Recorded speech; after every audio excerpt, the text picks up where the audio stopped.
All right. Just give us 1 second, folks. I know you missed our voices, but you just need to give us another quick second here. Okay. Good afternoon, everybody. Folks, it's been a long time. Did you miss us? Yes, I know. You don't even have to answer that because I knew the answer before you were going to answer. I know you missed us.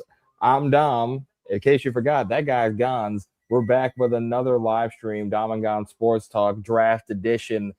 We are 2 days into, well, actually, no, 3 days now into the NFL draft. We have been through rounds 1, 2, and 3. Round 4 is going on as we speak. We are at pick 104 with the Arizona Cardinals selecting at this moment in time. We have a lot to talk about, a lot to discuss. A lot has happened in the month since we've been away. A lot of signings, a lot of new guys, a lot of new opportunity. Our draft picks that we know of at this moment. We have a long conversation. But before that, Gons, how are you? It's Saturday. It's draft day 3. How are you doing? Well, first of all, it's great to be back on the channel. So, what's up, everybody? It's just been a very great time to be an NFL fan. Well, at least a Ravens fan. Um, Sorry, I just got a confusing text message. I'll read that later. Let me get back to my thoughts. I was really interrupted. Yeah, I mean, the Ravens, being a Ravens fan, has been very good recently. I mean, we had that new uniform reveal. That was crazy. I mean, we weren't expecting a whole event out of that. I actually went to it. You got to hear from Jesse Minter. You got to hear from Declan Doyle. You got to hear from CoCap, all the coordinators, and Anthony Weaver as well. Peter Schrager was the host, MC. There was definitely a vibe in the building. So that happening just a few weeks ago, and now we got the draft. I mean, it's kind of like a mini little full force NFL vibes sort of thing for this past week. So shout out to the Baltimore Ravens for holding that event and making it worthwhile. And they had a bunch of legends there too. I forgot to mention Ring of Honor inductees. So this great. This has been an exciting time to be a Ravens fan, and I'm glad to be back on the channel. And let's talk about it. Ravens have been pretty active recently in this draft, as everyone has. I don't know why I said that, but I don't think we addressed some of the other free agency signings either.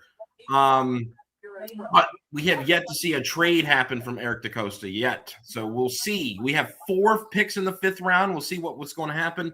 But I'm ready to talk about it. I'm ready to it's kind of a 2-for-1. We get to talk about what happened yesterday, and you might get a live reaction for our 4th round pick, as Dom and I both have the draft on in the background. So I'm ready. We do have the draft on in the background. Like Gon said, Ravens have been pretty solid in their picks these past couple of days. I've at least liked the picks. I know fans on Twitter are kind of back and forth with some. I think they've been fine, but we're going to sit here and we're going to talk about it because I feel like the Ravens are addressing those needs that, we all know they have. Starting with day 1. Now, day 1, obviously, it's a spectacle of the draft, right? Round 1, day 1, where all the fans, where you pretty much know after looking at all the mock drafts what you're going to get, if not, unless you get thrown a doozy like round 1 was, because round 1 was a little bit of a doozy, especially in those first 10 picks. But let's talk about the Ravens' pick in the 1st round. In the 1st round, with the 14th pick in the 2026 NFL Draft, the Baltimore Ravens selected Vanga Ioane, the guard out of Penn State. Not too much of a shock there at that point, although it was a little bit troubling because of the fact that Ruben Bain was also there at pick 14. Not many people expected him to be there at pick 14. It was a little bit of a shock. I thought he was going to go top 10. I was wondering what made him drop to top 15 and not top 10. But I digress. So it was a little bit of a choice there, but the Ravens opted to go with Vanga. I have no issue with that. I think it's a perfect pick for what we needed. He was the best interior offensive lineman available, in my humble opinion. Hasn't given up a sack in 32 career starts. Run block grades was excellent. Pass block grades was really, really good. Just the type of person that you need, a possible plug-and-play starter for Lamar Jackson.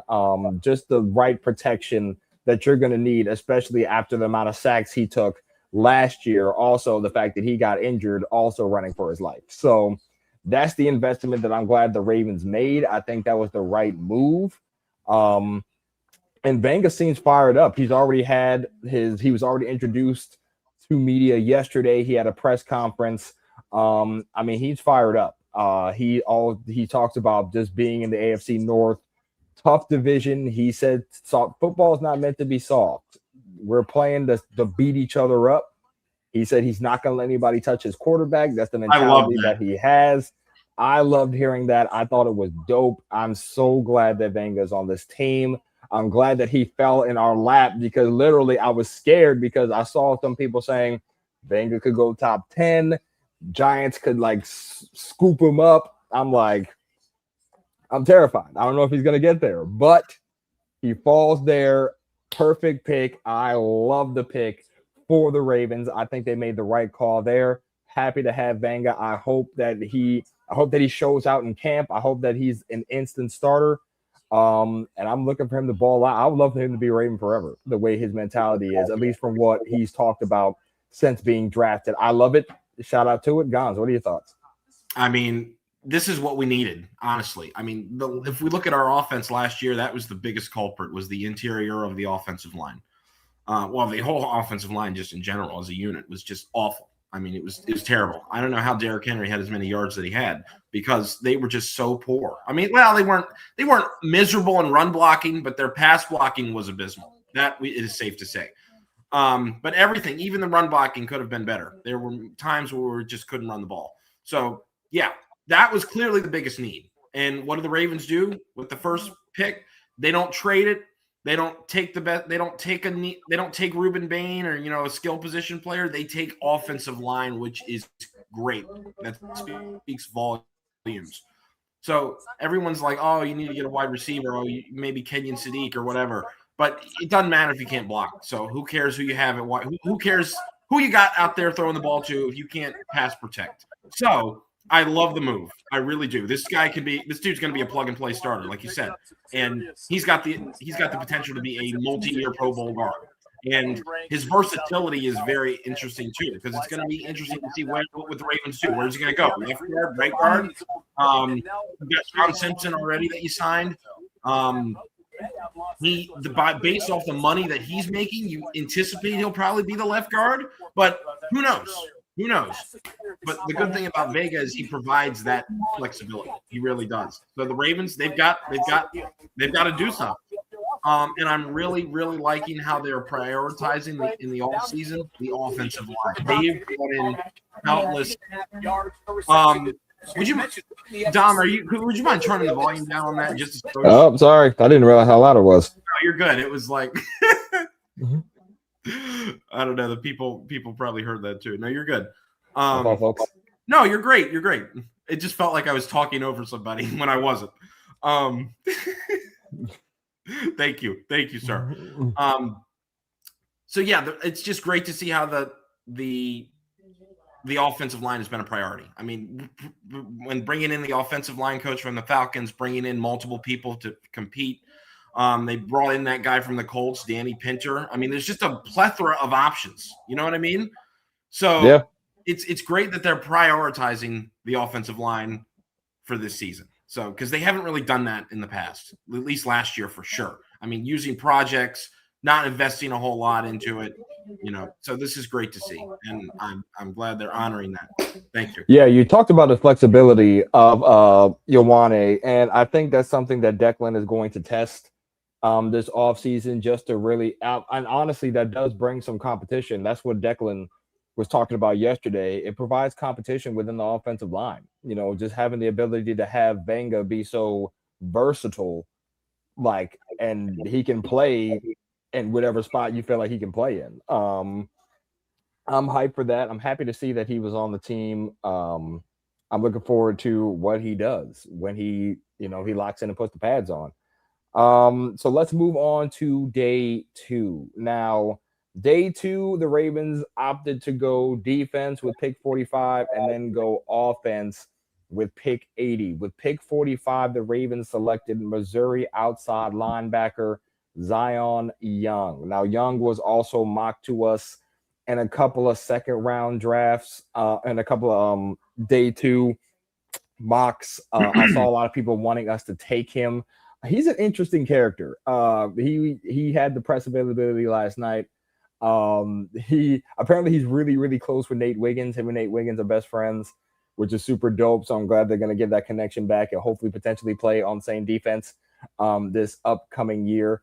Zion is seems like the type of guy who is going to benefit from being under Jesse Minter, under Coach Weaver, and just this new revamped staff that we have. Over the past couple of years, his production has gone up. Like he's gone from 1.5 sacks to 2.5 sacks. Then last year he had 6.5 sacks, so he took a little bit of a leap. Last year, I think he was first team All SEC, if I'm not mistaken, this past year. So he's played relatively well, and he's only been getting better. So I feel as though with this new revamped staff, especially under Mentor, he can only get even more better from here. He's a very like straight line type of rusher. He loves setting the edge. He told us that last night. He loves being a factor in the run game, which is going to be very important, especially with the type of guys that we have. So yeah. I love the Zion pick. I'm never mad at adding depth to the defensive line. We need it. Especially with the guys that we've lost. I'm here for it. I'm hoping Zion continues that improvement that he's been doing in college. He seems fired up. All he kept saying last night was that he was fired up to be here, and he was excited to be here.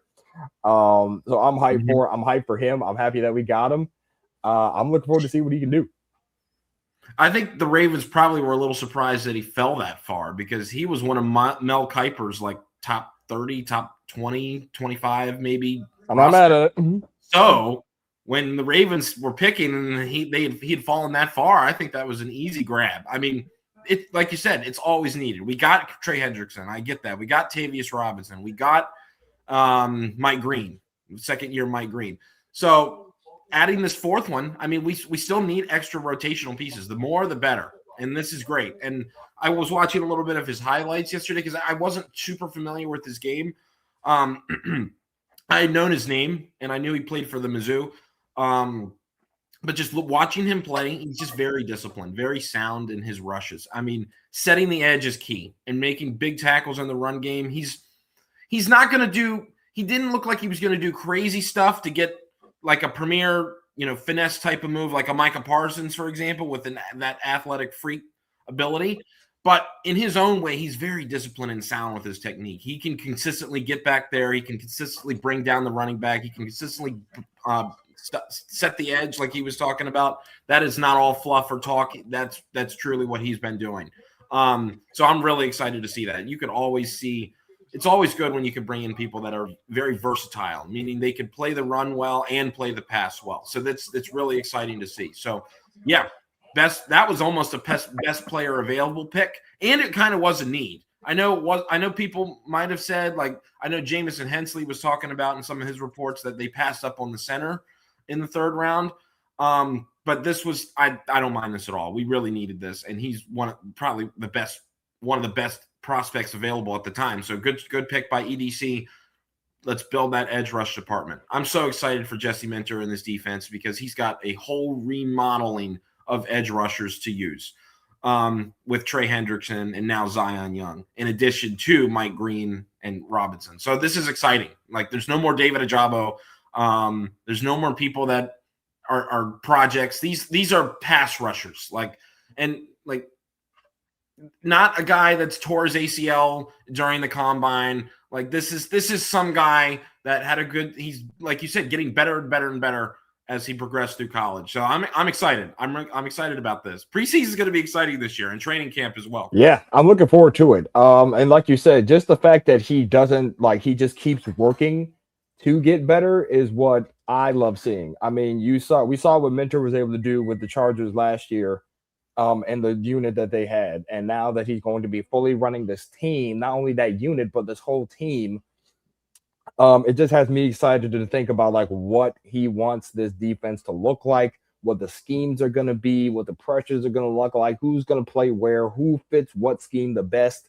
I'm looking forward to see what he does with that. I think Young was a great pick.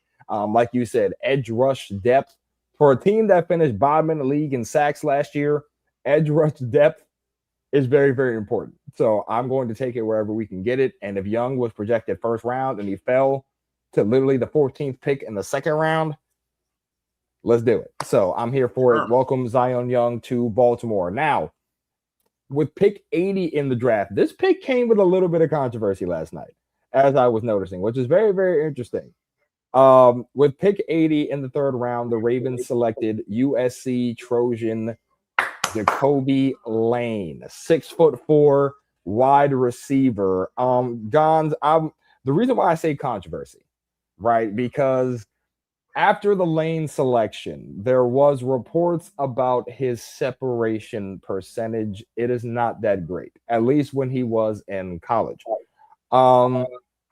The selection of Lane kind of like signals that the Ravens are finally looking into getting that big body X type of receiver that fans have wanted for a long time for Lamar. Like that we haven't had. Likely was kind of that guy at the tight end spot, but receiver wise, Lamar has not had that guy where you feel like you can throw it up and be like, oh, okay, he's down there. Maybe you can trust him. And I think this is what DaCosta is looking to invest in now. And that's why Lane was selected with the 80th pick. He seems like a really nice kid. He ran a 4.47 at the combine, so he's not like the fastest guy. I mean, he doesn't really need to be at 6'4" if you can just go up and get it. You know what I mean? His catch radius is probably insane. That's decent for a 6'4" guy. Yeah, he's a 6'4". He ran a 4.47. Like I like the pick. I really don't. I see like obviously the separation percentage scared you. I want to ask you about that real quick. Obviously, the separation percentage scared some fans off because also guys were like, oh, wait, Chris Bell was there. Or there was the young man. I don't know if he was out of Tennessee, but Chris Bezel, something like that. The third, I forget his name. Yeah. But I don't know if he was there at the time. But I think he had got selected either before or after. But so fans were kind of like, I don't know. But I don't mind it. I think Lane can fit in well with the unit. Obviously, you have Zay, who pretty much established himself as the one. The quick ability with him, shifty, good route runner. You have Bateman, who's also an excellent route runner, just a possession catch kind of guy. You have Devontae, who gave you the speed over the top as well. So looking to see what he can do. And then you add this young man out of USC, who, again, 6'4", the X kind of receiver that the Ravens were looking for. And they invest a pick in it. I don't hate it. I think it's a really good selection. I think Jacoby can do well, especially with Declan, like the creativeness that Declan could probably scheme him up and see what he can do. I'm not mad at it. I want to hear your thoughts on this, especially after some fans were giving some trepidation about it. What are your thoughts on the Jacoby Lane pick? And did the separation stuff scare you off briefly?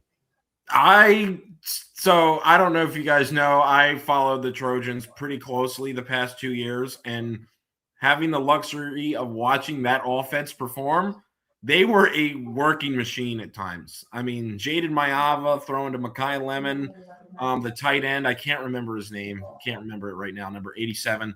They had Woody Marks a year ago before he got drafted by the Texans. And Jacoby Lane, who was, when I first started paying attention, was a sophomore, and he stood out. Big guy. And sure, I know, but he's not going to be the featured guy in this offense. And I understand, the concerns with the route running, but that's just – I know you want the all-in-one, height, good hands, and the route running, but, we're in the third round now, so are starting to get a little bit lower with expectations, I guess. And I know there's diamonds in the rough. So basically what I'm saying is I don't mind it. I really don't. I think we can work on it. I think our wide receiver coaches can help them. We've got route runners, like you said already, Zay Flowers, Bateman. Maybe they can assist with showing him some techniques that could help get him open a little bit more. But the one thing that I am a little concerned about is not so much the route running, but the drops. He does have 11 drops dating back to 2024, which is a little high for somebody that needs to be a go up and get it type of guy, possession type of dude for height. So if I were to pick a concerning trend, I think I would go with that way more than I am about separation, because if you have great hands at the end of the day and you can just get relatively open, like doesn't have to be wide open by 5 yards, but you have the strongest hands ever, you can make the catch. And as long as you got a great quarterback, Lamar Jackson, he'll get the ball there for sure. I ain't worried about it. I'm really not. But hopefully he can get those drops up a little bit, or get those drops down a little bit rather. Let's increase those drops. Well, improve that or lower that number a little bit. Let's get that drop number up. Let's make it 20 drops. Yeah, that'd be pretty bad. I mean, then we'd be approaching Deontay Johnson territory. Anyway, yeah. So if he can clean that up a little bit, I think he'll be okay. Another little bit of a concern that I have are the injuries. He did suffer a bunch of injuries last year, and he broke his foot in training camp, but he was able to recover quickly and made it back to start the season on time last August. So that was impressive. I don't know how much of a broken foot it was. Maybe just it was a fracture or whatever. But he made it back fully healthy. And then Coach Lincoln Riley, head coach of USC, talked about there was a second injury. It was undisclosed, sort of upper body. That was kind of weird. So just hope if he can stay healthy and just develop his route running technique a little bit and just make sure he can focus on the hands, use the jugs machine, do whatever you need to do. He could be really good. He's a very sleeper pick. He made some insane catches last year. I mean, against Purdue, it was his best game. He had 120 yards receiving. He was going up to get the ball, like making insane sideline catches with guys draped all over him. I mean, he's got the frame. He's got the hand. He's got giant hands too, by the way, like physically giant hands. So that is going to be pretty amazing. You've got the skill sets. Just fine tune some things. I love the pick. I really do. And I know you wanted a center. I get it. But I personally love the pick. Taking a chance on a bigger body guy, and it pays off. And like I said, he's not going to be the number one receiver. He probably might not even be the number two receiver. Who knows? Maybe. Who knows? I don't know. Unless he just got to see what happens in camp. Like camp is going to tell us. I think it's safe to say Zay Flowers will be the guy. And then if he can just support and just provide some sort of, an outlet, a jump ball expert, catch the contested balls, then that's all he needs to do. So we'll see how he gets worked on in training camp. I know fans probably would classify this guy as more of a project. I guess technically they're right if they say that, but I don't feel like it's as much of a project as some guys. I don't.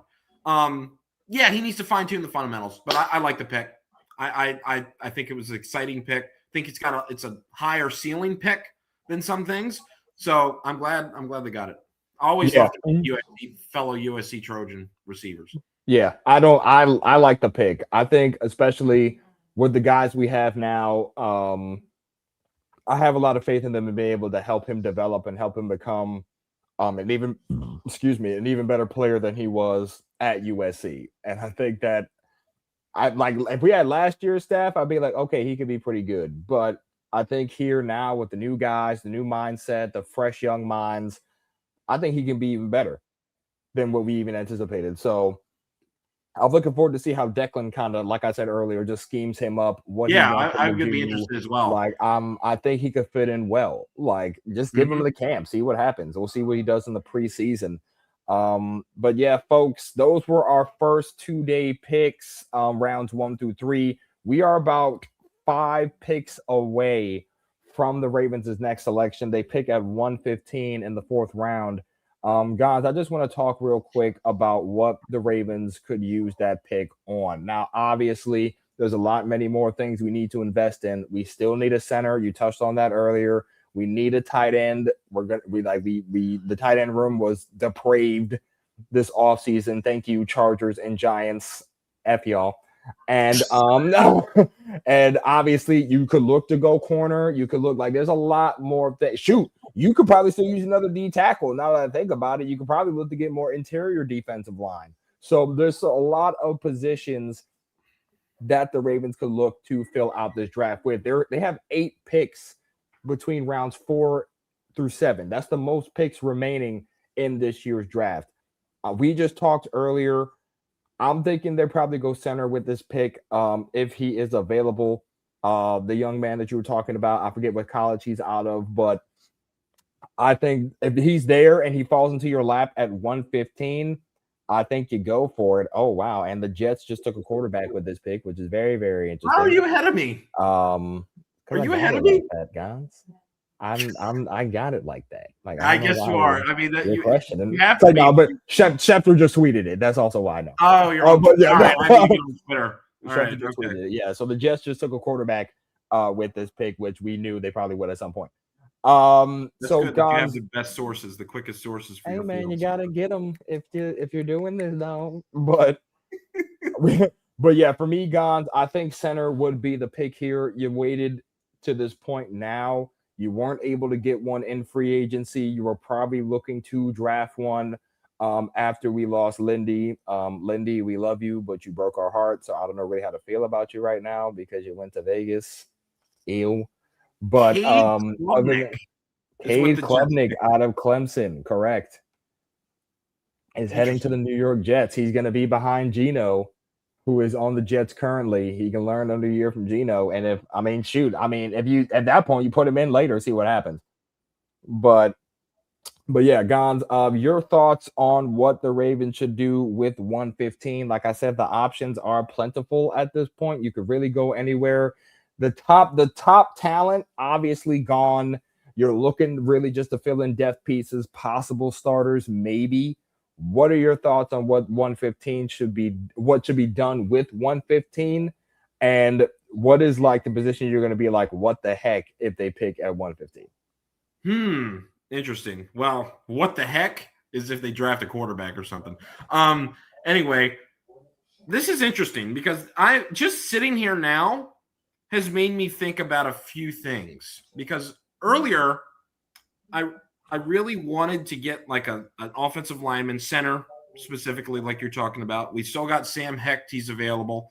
Now, is he going to be available in the fifth round? I don't know.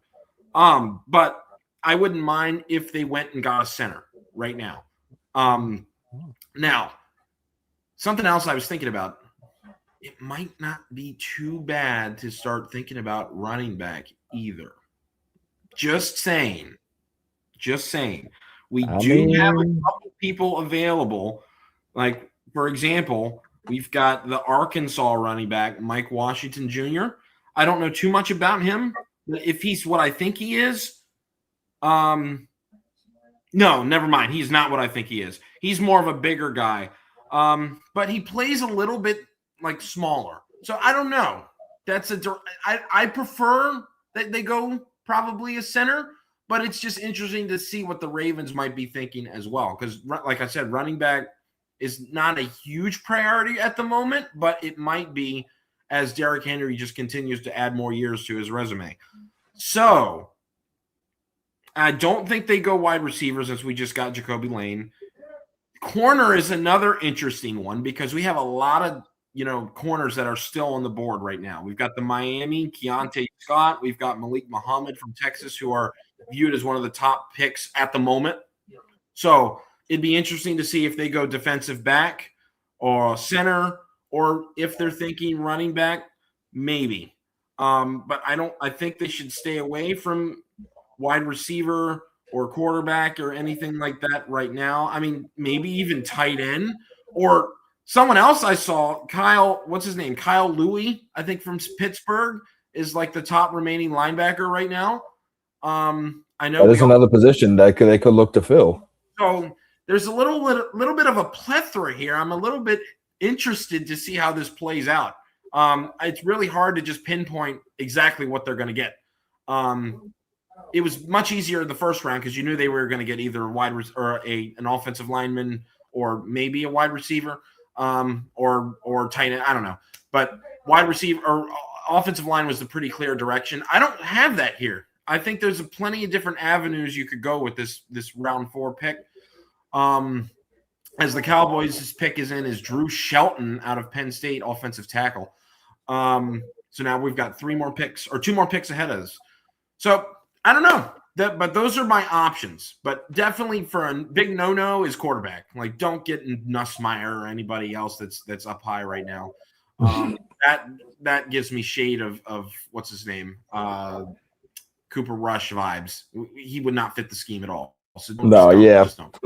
You actually bring up a good point. You brought up a good point, especially with running back. I forget that we will need to have depth at that position. We're going to need to get one eventually. Yeah, I mean, like you're going to need the depth. Justice Hill and Derrick Henry right now, they're locks. Well, and Rasheen Ali. And oh yeah, that's right. Forgot Rasheen Ali. I think you definitely bring another one in for camp and stuff. Real quick, I'm going to pass it off to you in a second, but I want to briefly transition back to last Thursday to the event. It was really good to see when we were doing the uniform reveals, when they had players come out on stage, like Trey Hendrickson in the all black. That was awesome. But we also saw Justice Hill, which was great to see, because I say that Justice Hill disappeared last year. He got put on injured reserve for a neck injury, and we really didn't see too much of him last year and didn't hear too much about it when it happened. I mean, we just saw the move was made by the Ravens to put him on IR, but we didn't really get much closure about it or much detail about it from John Harbaugh or anyone else regarding Hill's situation. So seeing him back in the Ravens uniforms, walking around on stage flexing or whatever, it's good to see him back, because I love me some Justice Hill, and Justice Hill had a really phenomenal year in 2024. So it's good to see him back is pretty much what I'm saying while we were on the topic of the running backs. Yeah, it was great to see him just being out there. Justice is such a good piece to have on the team. Good out of the backfield catching passes. He was pretty cool in pass pro when needed. Shifty back too. Like he was pretty elusive as well. He was kind of giving and he was hard to tackle. I feel like though, he's pretty hard to tackle a lot of the time when he's out there, which is dope. He was kind of giving me the Keaton Mitchell shifty vibes, as well as with some Derrick Henry, get off me type stuff.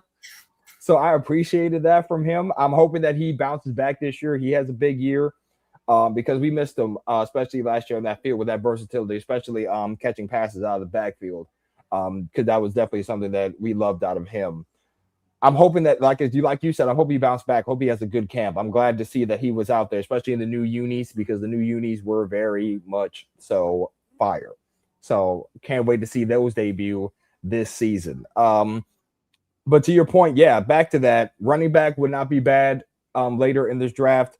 D tackle also, we need that going in. We need the depth, especially because last year we weren't, the rotations just weren't that great. If Beaks is back, having that rotation, Beaks, Travis Jones, we still got what's the older dude? How did I forget his name already?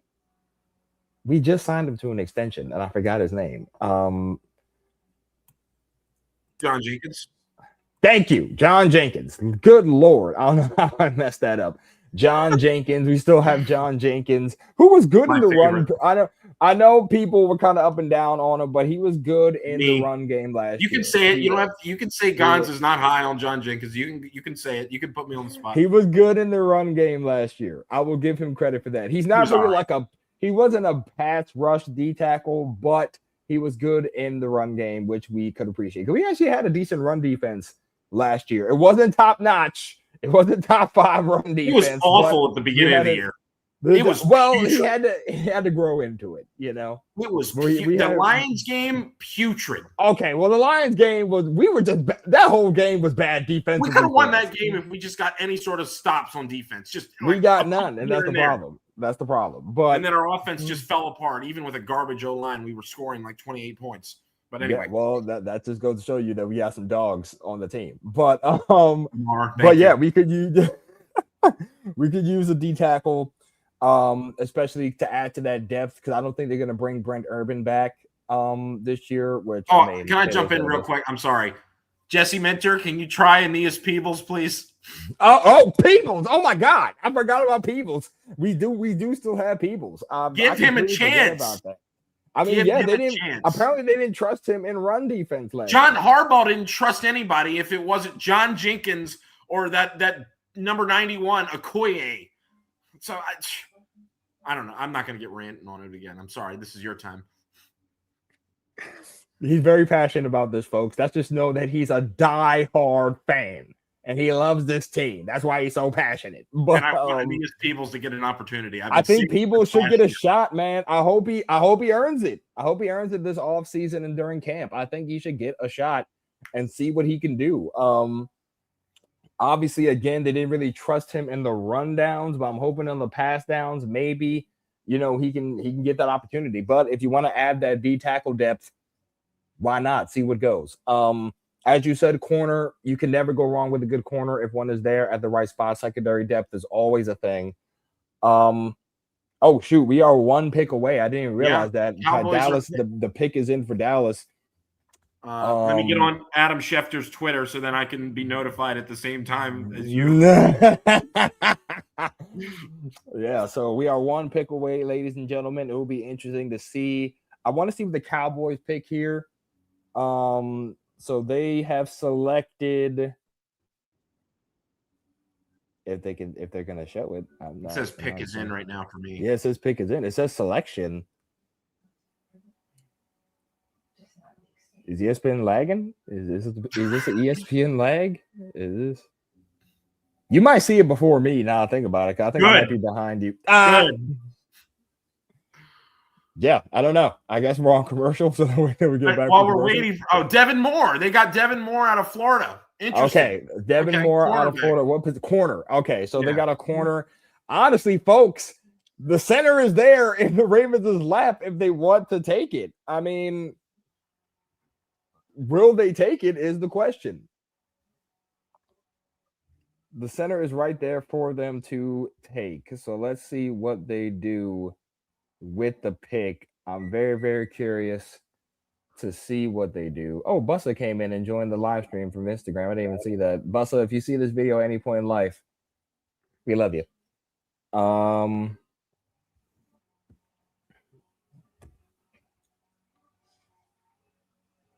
Devin Moore, 65 tackles, 5 interceptions, 11 pass breakups. Not too shabby in his career.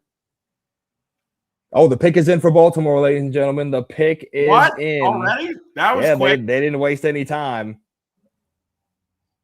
Very curious to see what they do with the pick here. Yeah, we're waiting for the selection. All right, here we go. It's the moment of truth. We're so back. We are so back. I love this. Now football we're doing back, live baby. reactions. The selection. Whoa! Another receiver. Okay. They went receiver? Elijah Surratt is who we got. Indiana. I love the guy, but we just drafted a wide receiver. Elijah Surratt. Let's see. I love the guy. He was one of Mendoza's trusted people on Indiana.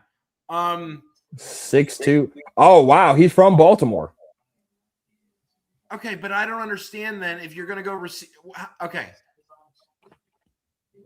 A little bit confused, guys. I'm not going to lie.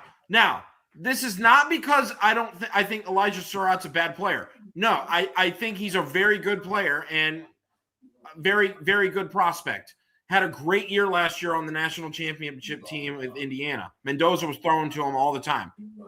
But given the fact we just drafted Lane, I don't understand. I mean, I'm a little lost why we went back-to-back wide receiver when we still have needs like center and defensive back maybe. So back to that, Gons. I see, like you said, he did have a very, very productive year with Fernando Mendoza. 65 catches, 830 yards, leading the 15 touchdowns, which led the FBS last season. He had a phenomenal season, honestly. Yeah, Lem Lemons. I'm not gonna lie to you. We're also a little bit kind of puzzled about this one. And let me jump in real quick.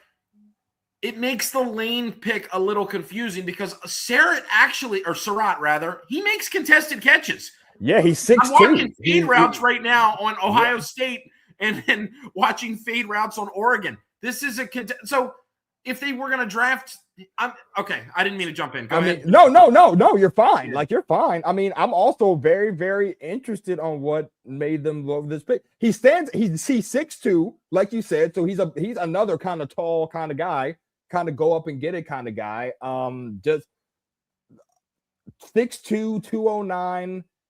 He went to St. Francis Academy, which I think is pretty dope. Shout out to the Baltimorean. Well, he was born in Virginia. Yeah, Lim Lemons. I guess the plan for center. I mean, maybe they do have a plan for center that we don't know about just yet. Could they trade up in like earlier in Hey, this round? I don't. that's a good point. Yeah, I mean, Maybe they they have think they're going to fourth, trade fifth up round one of their picks. first Maybe they round can picks. trade up Mm-hmm. if they feel that that's an interesting selection. I did not have that on the radar at all See, after the I had Lane pick. completely forgot of Elijah Surratt, and I thought he was going to get. I thought he was gone. I didn't even know he was on the board. Yeah, I So mean, I wonder what was he projected high? I Like, don't know. was he projected higher? Like Let's in see. he's had 1,000 yard season in his college career. That was last year, right? No, that was in 23. He had 1,191 yards, 8 touchdowns off Oh, 82 okay, receptions. okay. So I guess we can't argue if there's more weapons for Lamar. Sure, yeah. I mean, So, I guess you can't go wrong with receiver depth. so here's the good thing about Surratt. He's a very physical route runner. He likes contact. I mean, he can make Okay. like on the fade routes. He likes to get up in your face and just take the ball. I mean, I saw a ton of those in the college football playoffs last year when I was watching Indiana. Shout out to Indiana once again for being the national championships with Signetti as their coach, former JMU coach. So my family used to follow Frank Signetti all the time. So just a quick little shout out to Mendoza and Signetti and that whole program. Anyway, he's got a good rack too, run after catch. So I feel like that Surratt, I don't know, maybe I'm just a Ravens homer and just an Indiana homer or whatever. I mean, this guy has a better shot of being a starter than Lane. So wait, okay, so at this That's point, just my feeling. I'm not. so no, and so wait, say if we go off that, right? So say if he has that potential to be a starter, what does this mean for Devontae going forward, or what does this mean for even like Bateman moving forward? That is like also true. what does this mean for the current receivers on the roster? Because you just drafted 2 in back-to-back rounds. Now, obviously, you're gonna want that depth. There's nothing wrong with that, but I mean, when you look at the roster, you got Zay Flowers, you have Rashad Bateman, you have Devontae Walker, you have LaJohntay Wester, who's pretty much your special teams returner. You just drafted Jacoby Lane. You also just now drafted Elijah Surratt. So, I mean, those are 6 receivers right there. I mean, that could be your 6 if you're looking for more of a youth movement. If you really don't want any like veteran type guys, you know, the type of guys the Ravens go out and sign, like how we got D-Hop last year. Like, if you're not going to be looking to get any of those vet receivers, if you're rolling with those receivers, then then there's a spot for everybody. But I'm just curious on where these young men fit in. Like, what's the game plan? Well, you know what I mean? So like, what's the idea? Let's talk about that. So, thinking of our receiver room right now, we lost Tylan Wallace. We did lose Tylan. I forgot about that. Currently DeAndre Hopkins is not signed. So there's 2 spots at least on the roster.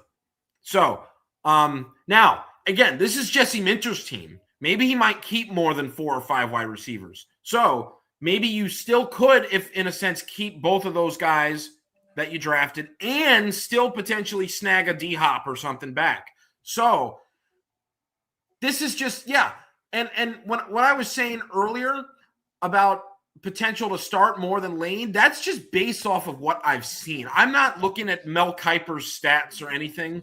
I'm just going off I don't know. That's just a gut feeling and based on what I saw. Because I saw a lot. Maybe it's because I played a lot of college football 26 Ultimate Team last year and know a lot of players. But I feel like I know a lot more of the college players this year. So this is such a much more fun draft for me because I feel like I can give actual input without trying to fake it and have to look up people. I actually can say, oh, I remember watching this guy all season. So this is really fun. Jacoby Lane and Surratt are 2 guys I paid close attention to all season long. So this is pretty exciting. But anyway, to solve the problem, I think that's kind of how it would be. Maybe Jesse Minter keeps more. But I do think Surratt has a chance. Or I keep saying Surratt. It's Surratt. Get that in your head. Come on, Gons. Well, we got a comment from the conductor 3449. Surratt is one of the Yeah. best wide receivers in this class. Lane probably won't play a ton, so I don't love that pick. But as long as we get a center, I'm happy. Conductor, I agree with you. At least We on the thought we center were going to part. probably get a But center just now.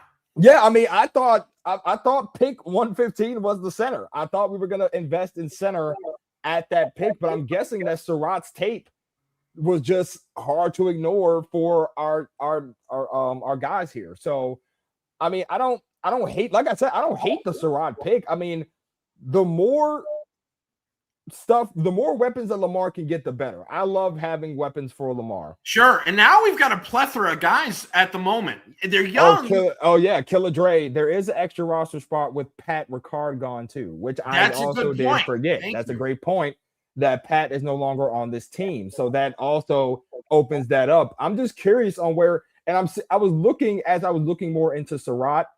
Does Bateman get traded? Is that something that the Ravens are thinking? Does Rashad Bateman get traded? Because I mean, but my thing is, if you trade him, you just signed him to an extension not too long ago. So you obviously signed him because you believe in him. So what does that mean? I think maybe it could be a wait and see type thing. Maybe they're going to give him. They understand he had a down year last year. Maybe they're going to give him a little bit of time this year. And if it's still more of the same, the trade deadline isn't until what? Sometime in November. Maybe it's a wait and see type of thing. I don't know. There's a lot of uncertainty. But like you said, I am not gonna that's been a huge focal point of this team in the past is not having enough wide receivers. So if you could potentially find some diamonds in the rough that pan out, I am not mad at that at all. But yes, we still do need a center, and I hope they get that done. And maybe there's a veteran they're thinking about. Maybe they have a veteran lined up in mind. To Lemons' point, he just dropped the comment. To be fair, a lot of the offensive pieces did have a down year last year, which is a good point. I mean, Bateman was coming off, at least in 24. Bateman was having a really good year. Like he had double-digit touchdowns. I think it was about 800 and 900 yards he had in that season. He had a good year, but then the year after that, it was a little bit of a slippage. Likely had a little bit of a slippage. Likely was injured a lot of part last year. When he came back, he wasn't really that big of a contributor as he had been in previous years. Mm-hmm. Zay, of course, had the best year out of all of Lamar's targets last year. Devontae was in and out of the lineup. Like it wasn't really the biggest year for a lot of our offensive weapons. So I'm wondering if the Ravens are looking at that and like, we're going to go get two guys who we feel as though could be threats down the field with big catch radiuses, who can go up and get it and be those targets that Lamar Jackson needs. I mean, Gons, to your point, how you just emphasized, what do we keep saying that Lamar hasn't had? He hasn't always had the best wide receiver weapons. And now they're saying, okay, new coaches, new scheme, new setup. Let's go get him that. Let's go get him some guys who can go up and get it. So I mean, I'm here for it. I was just very, very shocked that was the pick at 115. I was not expecting that to be the pick. Do you have Elijah Surratt's stats pulled up? I do. I have his stats pulled up. Can you before I say my piece, could you read his college career stats for me, please? Sure, I can read those off right now. So let me mute this because they had the Mannings on. So do you want like his whole career, or do you just want last year? Do the whole career. I just want to hear. So in his college career, he's had year by year. Okay, so he started off. I don't know what the name of this college is, so I'm going to start with JMU. So he was at JMU in 2023. He had 82 catches, 1,191 yards. He averaged 14 and a half yards per catch, and he had 8 touchdowns that year. Interesting. So he's a Signetti follower. That's why he went. Okay. So he transferred to Indiana in 24. In 2024, he had 53 catches, 957 yards, and 8 touchdowns. Right? Last year, this past season, he had 65 catches, 830 yards, and 15 touchdowns, which led the FBS this past season, along with 12 and a half yards per catch. So he's pretty consistent up there in like between the 800 to 800 to 1,000 1,000 range. Yeah. So he's so pretty he's much pretty there in that productive. department. All right, so now I get exactly what his steal. He is a Frank Signetti follower, meaning he was played with Signetti back in JMU, and then when JMU went and got the job in Indiana in 2024 and completely turned that program around, Elijah Surratt was a big part of that. So I don't know if you knew that, Dom. A lot of guys. I'm learning this today. Okay, cool, great. A lot of people that worked or played for Frank Signetti in JMU went with him to went with him from JMU to Indiana, and was a huge reason why their program did a 180. So, because JMU was a really dominant team with Signetti as head coach, so that's a big reason why they were able to go and follow him, because they still got that connection and that chemistry with him. So, gotcha. He falls under that category. I'm cool with it. I think honestly, I'm a little bit more intrigued by him than I am with Lane. I feel like Surratt may have a chance to have a higher ceiling than Lane, just based off of how he's been. And now it's going to be different for him because he's only ever worked primarily with Frank Signetti, and Frank Signetti is one of the best college football coaches in a long time. So it'll be interesting when he goes to a new coaching staff, as in us, Jesse Minter. So I'm hoping that he can make that transition, because I think his ceiling's a little bit higher. Yeah, I'm looking at. So I wanna get your thoughts on this, because obviously folks were reacting to this in real time. Thank you for joining us. Yeah, I appreciate the comments. Thank you so much.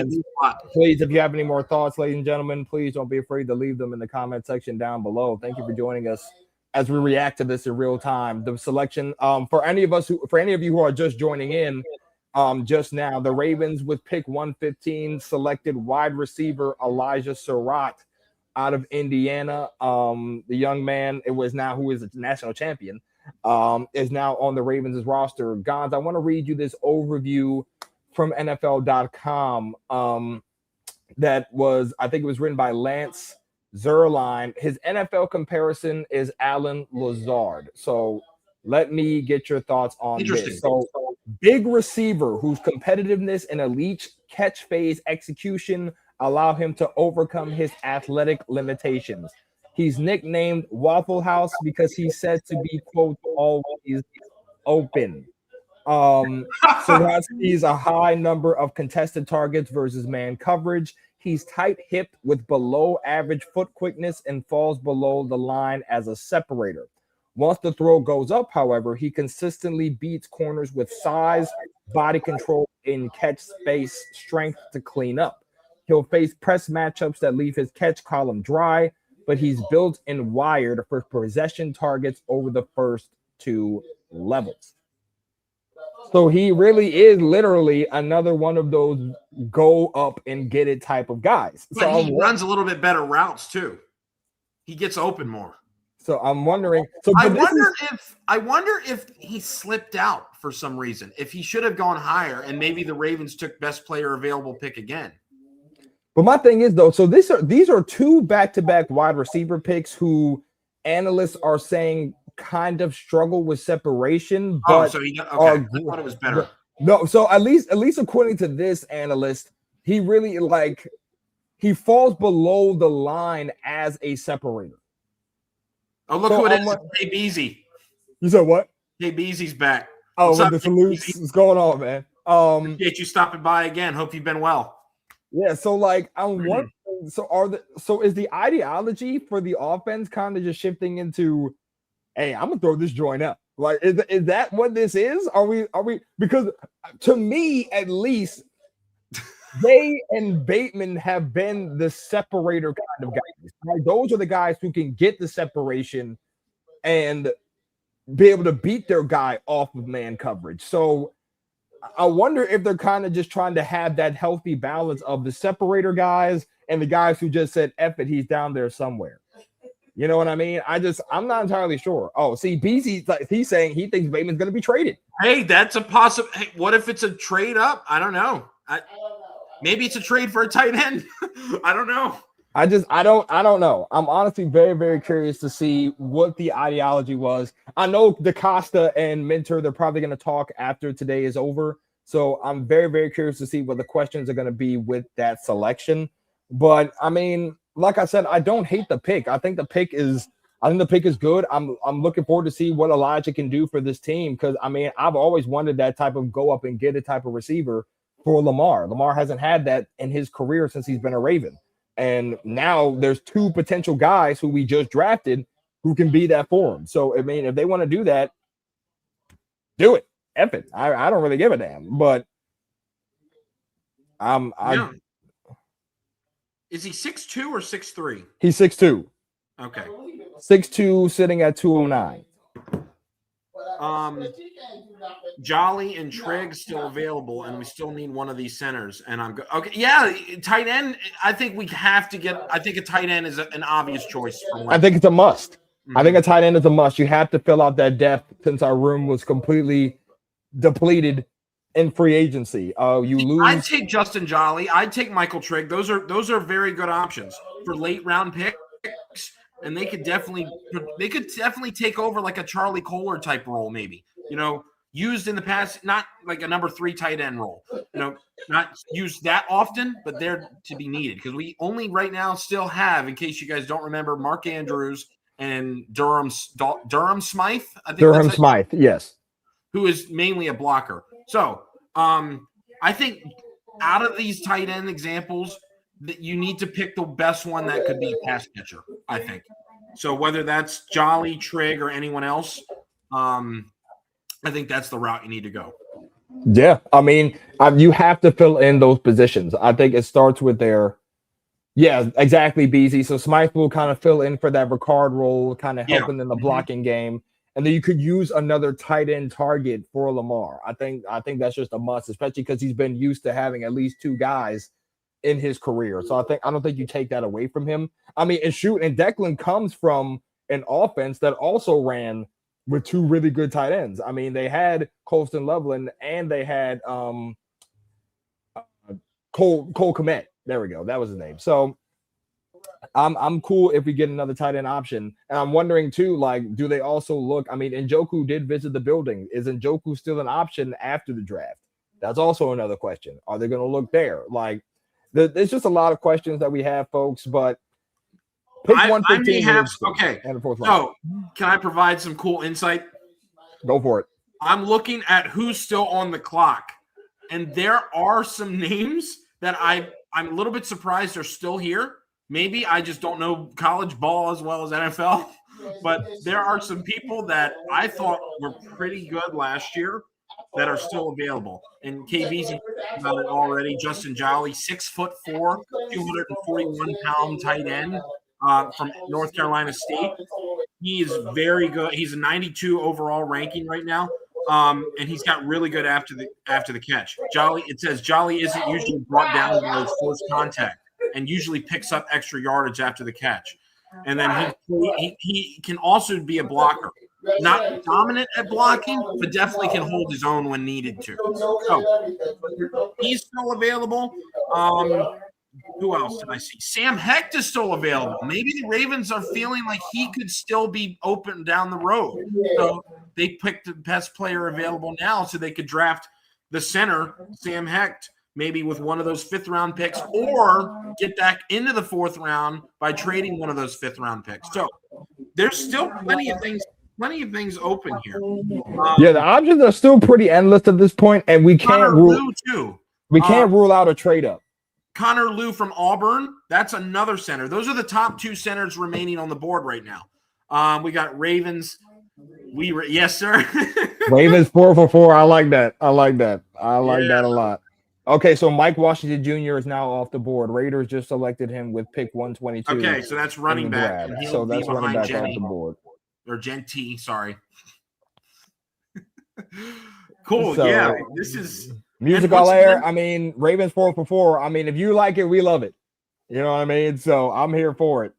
I appreciate all the comments, by the way. I know I said it earlier, but we really do. We love this. Is fun. We are so back. Like, we need to do this again next year for the draft. Like, honestly, I might do it by myself. I know you work during the draft, but this is awesome. We need these live reactions are so cool. And guys, by the way, last year on this channel, we started our very first live reaction to Ravens games where we would sit and be on stream and react to the game live. So we're excited to continue doing that again as well. So hopefully you guys stick around. Folks, for anyone in the comment section, we would love to have you around, especially this upcoming season. So don't be afraid to hit that subscribe button for us. We appreciate it. I mean, we love the interaction. Musical Layer says trade Bateman at this point. Lane 6'4", Surratt 6'3". Yeah. That we've got people now. I don't know what this means for Bateman. I mean, someone else was KBZ was talking about that earlier. I don't know. I mean, honestly, I'll recap what my take on that was. Maybe it's a wait and see type thing with Bateman because they understand he had a down year last year. Maybe they're going to let the first half of the season pay out, and if there's still signs of struggles and drops like there were last year, I wonder if they'll just go ahead and trade him before the deadline, or maybe they have something in place already. I have no clue. So we'll see. Yeah, but I'm very interested to see. Yeah, go ahead. Sorry, I'm very interested to see what they do. With the pick, with Bateman, I don't know what I think Bateman still stays. I don't think you extend him and then be like, oh, okay, yeah, we're gonna trade you. I just don't think that's the case. I mean, they signed him to the extension. If they didn't believe in him, you know what I mean? Obviously, I could be wrong. I could be mistaken. But I don't know. Let's see. What only makes sense, but EDC is EDC. I can't see that. I can't see the full comment. He said we got Bate on a heck of a deal. We did get Bate on a heck of a deal. That's what I'm saying. Like we literally extended him. Yeah, we extended him on a pretty good contract, and I feel like he's a solid option for Lamar. I just don't. We just have to see what happens with it.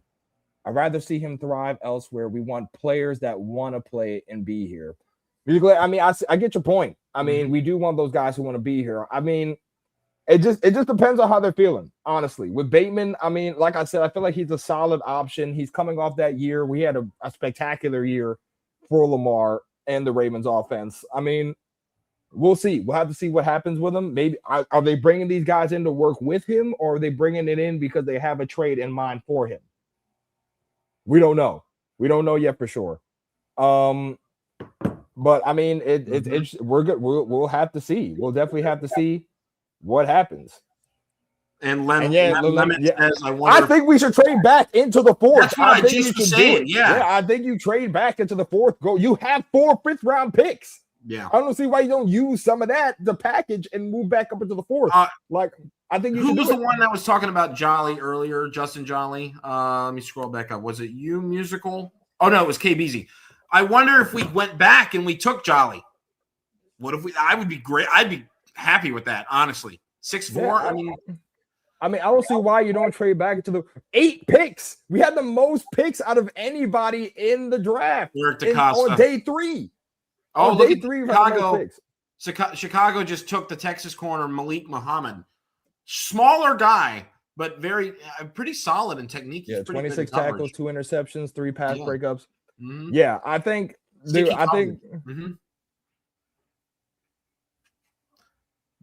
the best draft since Lamar. No offense to I'm excited. This is definitely one of the better drafts. I would agree. Like this has definitely been a solid draft. I think I'm still the only little kind of thing I'm a little confused about is the Lane thing. And then getting Surratt right afterwards. I think I would have been a little bit better if I knew they were gonna get Surratt and then they picked a center or something with that 3rd round pick. But maybe they have something in mind. So that I'm gonna let it go for now. And that's what I'm saying. Like, I feel as though they have a plan in place as to where they can fill in the positions that need to be filled in. Like, didn't this CB lock Jeremiah Smith up week 1? Oh yeah, that was Muhammad. Yeah, that was a struggle game for Ohio State. It was like 14-7 or something disgusting. They got a good pick then. They definitely got a good guy. They got a good one. KBZ says, I'm scared because I haven't been disappointed yet by EDC. Oh, no, please. Actually, while we got people in the comments, I actually do want to hear from the folks here about the Jacoby Lane pick. Now, obviously, Lane, we talked earlier about Lane. Some fans on Twitter were scared last night about like his separation numbers.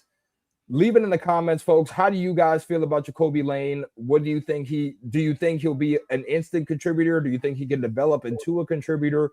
What are your thoughts on him? I, for one, like the pick. I like having a X kind of guy for Lamar. I think it's a good pick. I think he can develop well. I want to hear you guys' thoughts on Lane and what he can be, because there was, it's like some people were up and down about him, and I think he can be solid for what the Ravens are looking for, especially in this new type of offense that Declan is gonna like scheme up, So gives me D Hop vibes. I mean, he could, if he can give you some D Hop vibe. I mean, I'm cool with D Hop. I love the D Hop. Bye Flowers. Musical says Lane is a sleeper. I agree. I think he has a high ceiling. So I don't know if you guys were here when I was talking about it. I've been following USC for a long time. And watching those two receivers, Mekhi Lemon and Jacoby Lane, work side by side, it's been a really fun thing to watch, because Mekhi Lemon is a smaller guy, more rack after catch, way more shifty. And then watching Lane complement that with his size and contested catch ability, it's been great. So I agree. We got a lot more. Bye Flowers. Dude's been a punk. Oh, Axel, come on. He's been our most productive guy. Last year, there was no one else producing. Flowers face pit. Seeing Flowers face pit. What did he do to you, Axel? What is the trepidation with Zay? Now, mind you, yes, Zay has like the juking backwards constantly. Yes, the fumbles and those key moments, they hurt me as well. But yeah, I mean, I don't know. I think he's an upgraded Hollywood. Solid. That's interesting way. Yeah, because I always got on Hollywood for running out of bounds and just not wanting to get extra yards and barely catching the ball. I definitely agree he's an upgraded Hollywood, and I think he's a way better upgrade Hollywood too by a large margin. And then just a lack of speed and separation before he gets the ball. I think he's talking about Lane back there, KBZ. Yeah, I agree. If we can fine-tune that up a little bit, if the coaching staff can help him, and maybe even our own receivers now, if we go back and get D-Hop or something, can help with that route running and getting better separation. I think that's the thing too. Like, maybe are the Ravens moving away? And again, comment section, let us know. Are the Ravens moving away from like the veteran presence in the wide receiver room? Is this a youth movement? Is this the new era of a youth movement? I mean, it's new coaching. Now, so I don't know. Are they looking to just are they going away with a lot of the old ways? Everyone who's watching right now knows the Ravens love right player, right price, veteran pieces, mentality, all that. Are the Ravens now looking toward a youth movement in the wide receiver room? Maybe they don't get a vet in the off season. Maybe they're like, I don't know. Let's see what we have in these young guys. Let's go on with the young wide receiver room. I mean, I don't know. I think this could be the start of a new mindset for this Ravens team. Maybe they don't go with that and they just stick with the young guys that they got. I mean, I'm curious. I'm very, very curious. So we've got, KBZ says, I had to wrap my head around it at first. New guard, so we got to wait and see. Are you talking about the first-round pick? Or just this new youth movement that Dom was talking about? Yeah, feel free to clarify. I'm confident when I say this, but we good this season. Hey, music, I'm good. Listen, your confidence. If you like it, I love it. I love it. I would love for us to be good this season. Like, we need to bounce back in a big way. I think we need to bounce back in a big way. And I'm not afraid. I'm not scared of the youth movement either. Like, I don't mind getting young guys in here who are going to come in and want to be assets early rather than liabilities later. Like, I'm here for that. Like, go get guys who are going to make an impact. And you guys and everyone in this comment section knows EDC has been up and down in these later rounds, right? Especially trying to hit on these later round draft picks. And obviously, you're not going to get a superstar you're not always going. Now, we've seen superstars in the later rounds, but you're not always going to get one in the 5th, 6th, and 7th. That's just not what these rounds are really always going to be for. But if you can go get guys who can be good depth pieces, guys who can fill in and really just make an impact just in their position and really just be that asset, go get it. Like, I don't want to keep wasting picks on guys who aren't going to be here after the summer. Like, I don't want to keep doing that. Like, go. Yeah, you're speaking big facts right Yeah, now. like go The chat thinks go. you so as Yeah, well. yeah. Keep Go get going. guys who are going to make that impact now. I don't care about later. Like I don't care about later. Lamar is getting older. Like, go get guys who are going to help contribute to a championship right now. Absolutely. That's the mindset that they need to have. And I think Elijah Sarrett helps with that. I'm really high about. And if he does, I love it. If he does, I love it. Like, I'm here for it. Like, I'm just so tired of the wait and see. I want the now. I want to go get the guys who are going to help right now. Yeah, like go Raven get Spock, it. Don't like, you want a bowl? Don't you guys want a bowl this year? Like, it's time. You got to get Lamar his bowl. I'm not gonna lie, Lemons. I wouldn't be. I think my only trepidation with DJ Reader is that now that the Giants traded Sexy Dexy, I think that they will most likely make that bid for him now that they no longer have Dexter Lawrence anymore. I'm very curious to see if we do sign DJ. I know he's been in both Baltimore and he visited in New York. So I would love the DJ signing. Like I said, I want extra depth at D tackle. We're not going to bring Brent Urban back, I don't think. You have Travis Jones, Matabike. We've heard positive news about him. Can he come back? Will he be back? We will see. But I would take the chance on DJ Reader just for the depth. He's experienced, especially. I mean, he's played on the Bengals, so he knows that team. So I would love that. But Musical says, I saw one with Flacco. Oh, that was such a year. Wow. It was a hell of a year. Flacco had one of the best postseason runs in history. Like, literally 12 touchdowns, no picks. At the event the other day, or at the event last week when I was there, they showed a video of that, like a little summary video of that whole run, going to Peyton Manning's stadium in Denver and beating them in overtime, going to Tom Brady's home, beating them, and then beating the Niners. That was just such a magical year. It was meant to be. I definitely need one or two from Lamar. Absolutely. And we need it now while he's still. Yeah, we do. We need it now. And I really, man, and then hearing those comments from John Harbaugh the other day about he thought last year was one of his best seasons yet, that just reassured me that we made the right decision to move on from Harbaugh and bring in a fresh face, more youth, and just a younger guy overall on Coach Minter. So I was I was a little bit, I had my tiny little bit of doubts, because we were consistently good with John Harbaugh, but not great. But now, after hearing that, I'm completely fine with it. Bring in the Jesse Minter era. I'm about to buy one of those shirts that say Minter is coming if you're a Game of Thrones fan. And I'm going to wear that all summer, honestly. Because we do remember when the lights was out, because we were beating on them, we were beating down on the Niners and the lights went out and the Niners were trying to come back. I was like, oh Lord. They asked Terrell Suggs about that at the event, and Terrell Suggs said, yeah, there's definitely something going on. It was like some type of magical mojo because the Niners were fighting their way back in. Luckily, we held on and we won that championship. But definitely we need the Lombardi back in Baltimore. And I think we've had we had opportunity to try to bring it back. It didn't work out. It's now or never. We have the quarterback. We have the running back. We have guys who can help us win now. Let's go do it. I'm going to ask you a question, Dom, and chat, feel free to answer this as well. What do we think? I remember when we had David Njoku out for a visit. Do you think we revisit that? I think we do. I think we do revisit a possible Njoku signing.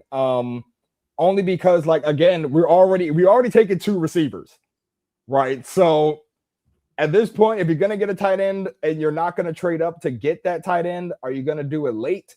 We'll see. And as we just see, a center just went off the board. Oh, right, so Connor Lew went off the board out of Auburn. He went before Sam Heck. Okay. So at this point, if Njoku is still, I didn't see Njoku visit anybody else. So if he's still available, I would pull the trigger on that if we do not get a tight end, at least in the later rounds. And we're thinking tight end later, I would still do the Njoku signing because he's also, he's given us hell over the past couple of years with the Browns. So I would love for him to do the opposite and rather be with us than be against us in that instance. So KBC says depends on the draft. Okay, yeah. If we get your guy that you were talking about, Justin Jolly, then yeah, I don't know. But now let's say Smythe is more of a fullback role. Maybe you do get 4 tight ends and just keep 4 on the roster because one is more of a run blocker. I don't know. Again, this is Jesse. I know Ravens with Harbaugh always had 3. So you don't know. I don't know. This is a lot of uncertainty, but it's in a good way. So V King 410 says SMH, no center, Hecht is gone. Right. Yeah, guys. Sorry, let me jump in real quick. Connor Liu, I just discovered he tore his ACL on October 20th. So he's probably still rehabbing quite a bit. So honestly, I'm fine with not picking Connor Liu because it gives me Voorhees vibes a little bit. And we already know the story with Voorhees. He tore his ACL, remember, or something in the combine. Or was it? Yeah. No disrespect for people to do that, and I'm just saying I'd rather get somebody fully healthy. Let's go get Sam Hecht if he's still available. Anyway, well, he technically is still available. It's just the question is, are the Ravens going to feel like they need to make a push to trade up and go get him? That's the question. Because if he doesn't fall, like if we don't get Hecht, then what exactly is the move with that? You know, what's going to be the plan? I hope EDC has a plan all set because we still need needs. We need tight ends and center. Yeah, and I wouldn't be mad at defensive tackle depth. I think getting a defensive tackle. I don't think wide receiver is. I think wide receiver is no longer a need. We've got 2 in the mid to upper rounds of the draft, so I think we're good on that. And just to confirm, yeah, Elijah did indeed go to St. Francis Academy, so he's not new to Baltimore, which is pretty dope. Oh, okay, that's pretty dope. They need to do it now because it's only 2. Honestly, yeah, I think Sam Hecht is your choice here. If you get a chance to draft him, I think you do that. I don't see how you don't move up, especially with 2 5th-round picks. I mean, with 4 5th-round picks.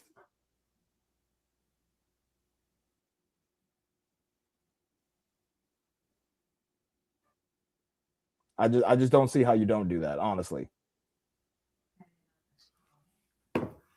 Oh, I love this. This is so great to be back, partner, isn't it? It's dope. This is a fun time. It's just interesting to see, like, it's just the reality of it all, right? I guess, like, just being here and seeing them actually like do this in real time. And interacting with you guys as well. Like chatting with you guys has made it that much better as well. So we appreciate, once again, I'm gonna keep saying it. Once again, we appreciate all your yeah, folks. Don't be afraid. We'll be here throughout the season as well, folks. So please don't be afraid to leave a subscribe. We love hearing your thoughts. We love interacting. We'll be here throughout the season. You know, just to react, comment, all that fancy stuff going forward. So this is what we love to do. We love to 3 days a week, usually pre-game, post-game, and NFL picks. So and live streams for the games. We don't live stream every game because, you know, sometimes we got conflicts, but we try to do a few for the year. And we're going to try to do even more this year than we did last year. It is also confirmed that the Ravens will be heading to Rio September 27th. Oh, yeah. I'm glad you brought that up. Against the Dallas Cowboys. They'll be in Rio de Janeiro, Brazil, to face the Cowboys, 4:25 Eastern Standard Time. That could be a good one. That could be a fun one to talk about, too. So I'm looking forward to that. That'll be the first Rio game. The Ravens will be playing in the first Rio game in NFL history, which I think is pretty dope. Let's not get cooked by George Pickens again. Yeah, let's not, please. Let's not do that. That would be pretty nice. Let's hope that, you know, the new mindset with the new defense is better than is better. Absolutely. Yeah, because. Like we were barbecue chicken last year. Our defense was just god awful in every metric, except maybe run defense. And I feel like we were decent in run defense, but even after that, it was just like it was just up and down. So the Chargers just took a safety, Genesis Smith, out of Arizona. I'm curious what pick. So let me see. Now that I'm thinking about this, I'm wondering if the Ravens really do feel like they'll need to trade up to do what they have to do here. So we have one more pick. Hold on. Is this the whole 4th round? Okay, so round 5 starts with pick 141. And right Okay. now we're on pick 132, so we have a couple more picks until the start of the 5th round. The Ravens pick, let me see, what is the Ravens' first pick? They have pick 154 in the 5th round. Okay. So I'm wondering what they do, right? Do they Guess we got to just wait and see a little bit. That should be starting soon. These later rounds go very fast. Thank the Lord. The first rounds go like 10 minutes per pick, isn't it? At least, like, well, they lowered it to like 8 minutes per pick. Okay. They lowered it this year just to give it a little more, so it could go by a little bit quicker. I'm gonna grab a drink. I'll be back in 10 seconds. 10-4. I'm completely vibing though. This is awesome.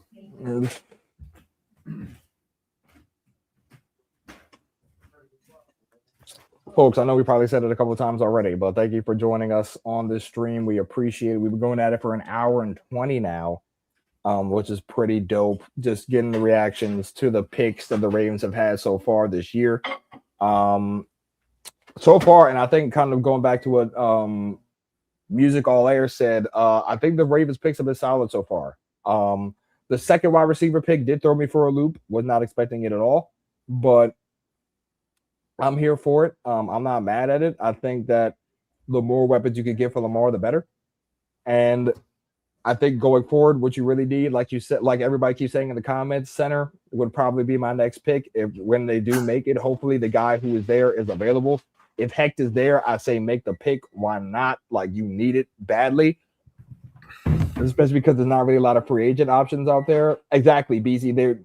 They can be explosive. Like what did Declan kept saying since he's been hired? All he wants to do is have explosive plays, and then you draft 2 guys who can give you the Oh, we got a trade. We got a trade. Ravens. The Ravens have traded. Let me see. Did they trade back? Hold on, folks. I'm trying to get the exact trade. We have traded our 154th overall pick to our 2027 and our 2027 6th round pick to the 49ers for pick 133. Ooh. So the Ravens move up we're going next. Breaking news.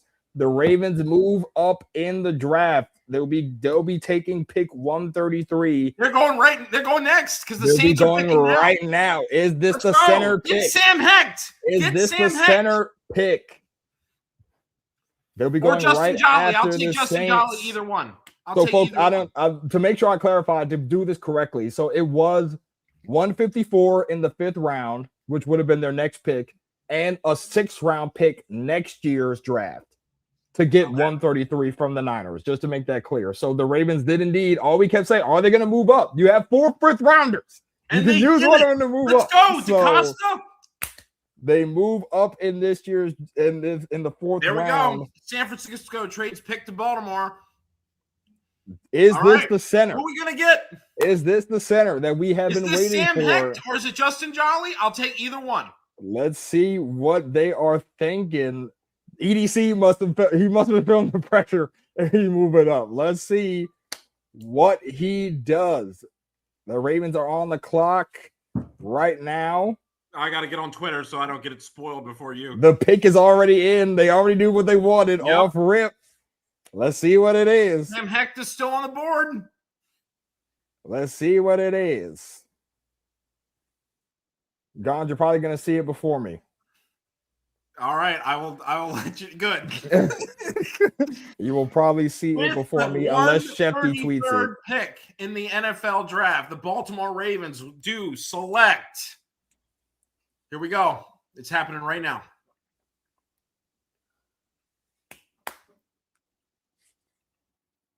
Still stand by.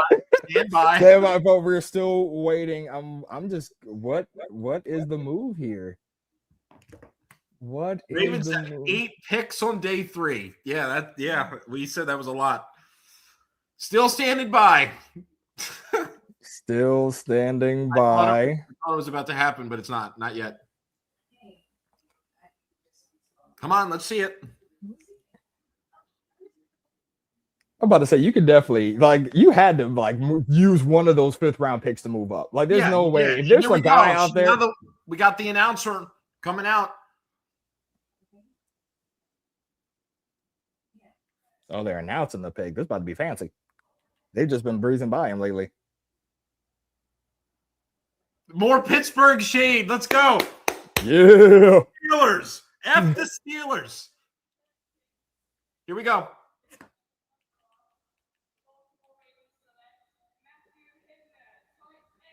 Oh, Matthew Hibner. That's a tight end out of SMU. Interesting. Wow. So they opt tight end, not center? Look, I don't know who Hibner is. 6'4", 251.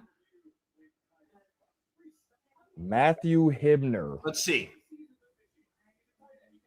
One-handed catch. He's got a pretty good rack after catch. See if he blocks well. This definitely looks like Charlie Kohler. This definitely looks like a Charlie Kohler 2.0. Lining up in the backfield all the time, slipping out for a pass. Good hands. Matthew Hibner. This is okay. I don't. What do they see in him? This is an interesting pick. Yeah, I just don't know about him. Maybe he's good. I just didn't know. I'm looking up now. He has a high, according to NFL.com, he has a high athleticism score.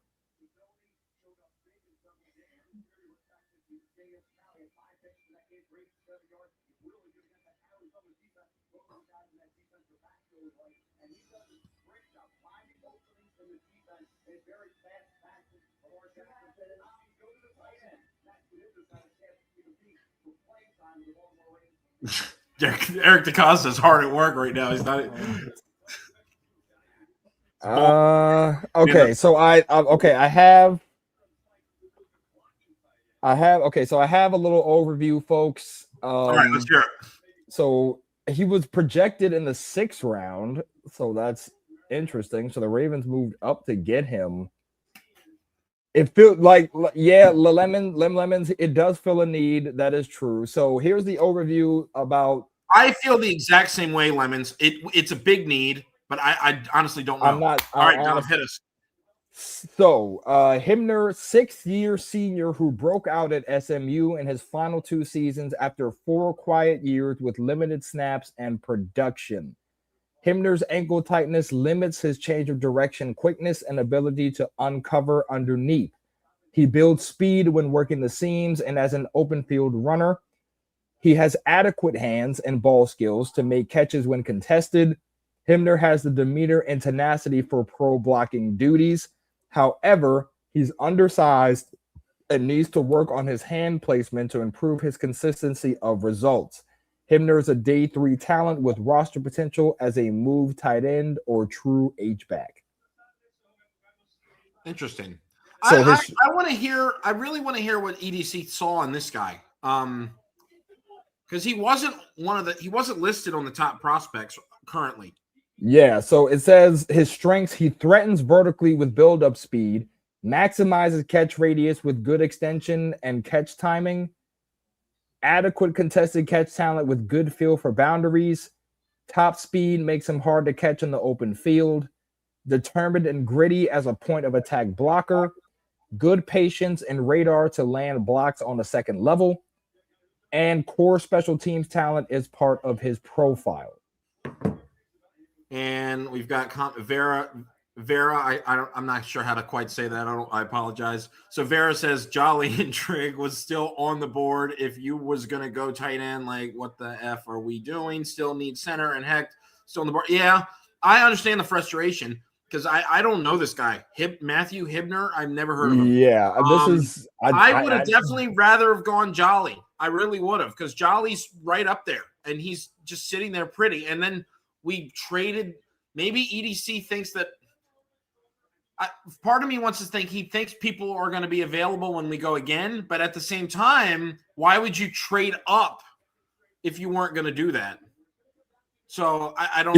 EDC going to be the next GM of the Cleveland Browns. See, yeah. I I'm wonder if that they have a plan for center like that. Like maybe they have their eyes set on a veteran. I don't know why they keep dodging the center move. was this a necessary trade up? I want to know what they saw in Matthew Hibner. Why did they want that? I don't know if this was a What is so necessary. special about Matthew Hibner? Yeah, Is that the wrong name? I don't know if the trade up was necessary. I think think so. he would have been there with one of your late fifths. Yeah, I agree. Yeah, like I don't think you needed to you didn't need to trade your early fifth and a sixth next year to move up to get Hibner. Yeah. And now we don't have a fifth. No, we do. Well, no, we have three more fifths. Fifths, yeah. We have three other fifth round picks that we can use. But I feel as though like, yeah, I just don't think, yeah, V King, I just don't think the trade up was necessary at this time. If you're not going to get Sam Heck or Justin Jolly, I don't. Yeah, I don't know why this is a little bit of this was another head scratcher for me. I'm not gonna lie. Like, really need to hear the reasoning behind this. And I do too. I hope this works out though. If he turns out to be good, that'd be great, and I'll shut up. But it just looks a little bit weird. Yeah, this is got these other prospects on the board still. That's all. And then you trade up for it too, and don't pick them. Yeah, you traded up for this. He was projected in the 6th round. You probably could have got him with one of your mid to late fifths. Hibner was projected in the 6th round? According to NFL.com, he was a projected 6th round pick. That's a bad pick. Like, I'm like, hold on. Maybe can I share my screen real quick? Yeah, share it. That's a really bad pick. This draft's been going so good so far. I can't. I can't share it. But yeah, it's like, hold on. Maybe I can screenshot it real quick to show the people. Yeah, you can press the little plus at the beginning. The little plus. Yeah. Okay. Let me do that real quick.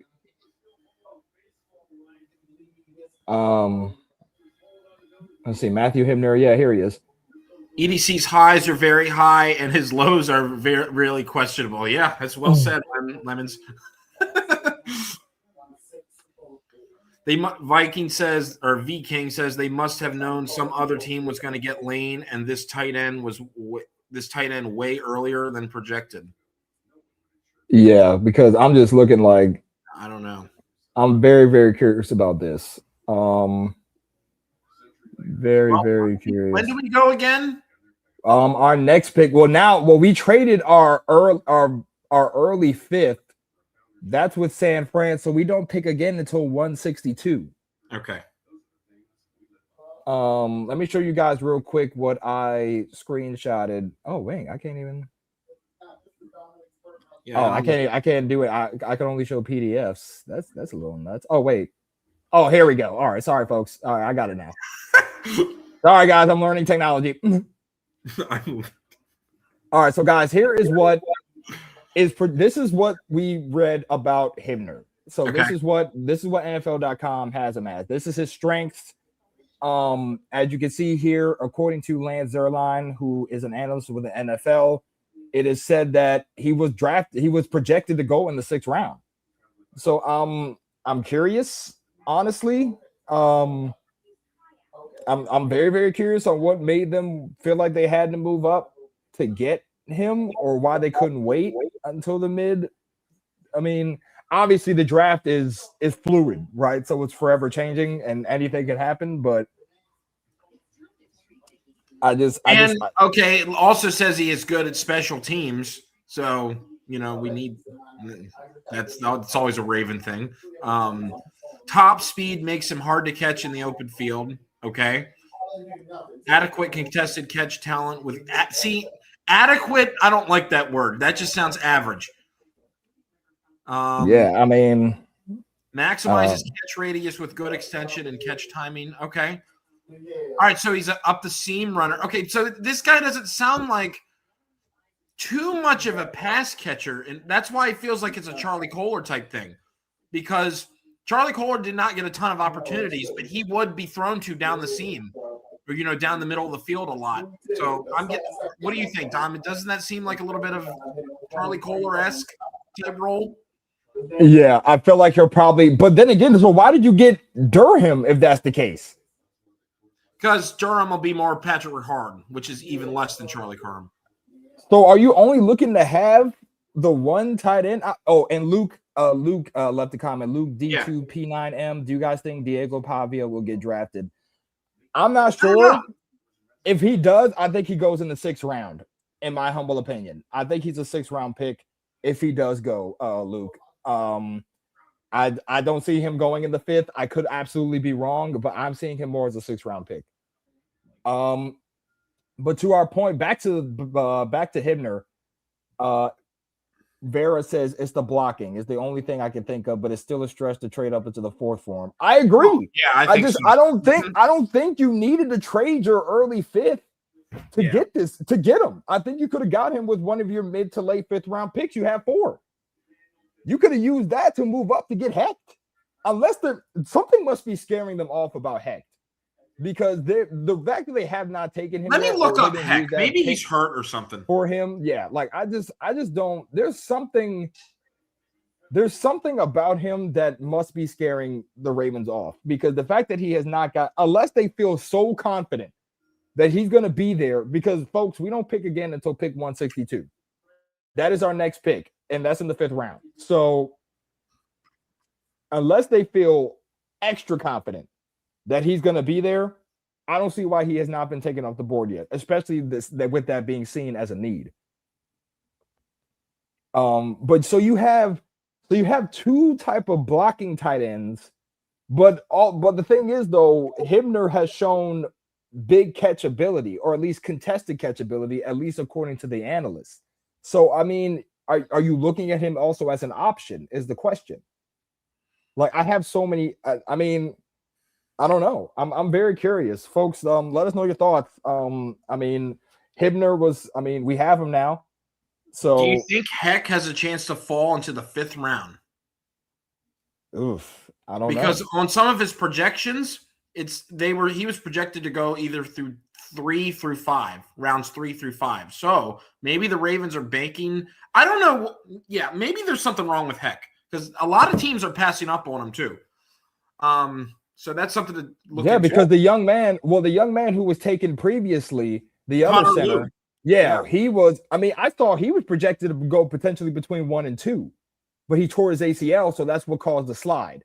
Mm-hmm. So, but the Ravens didn't even take a chance on him, or didn't even try to trade up to go get him. So, I'm very, very curious what exactly is.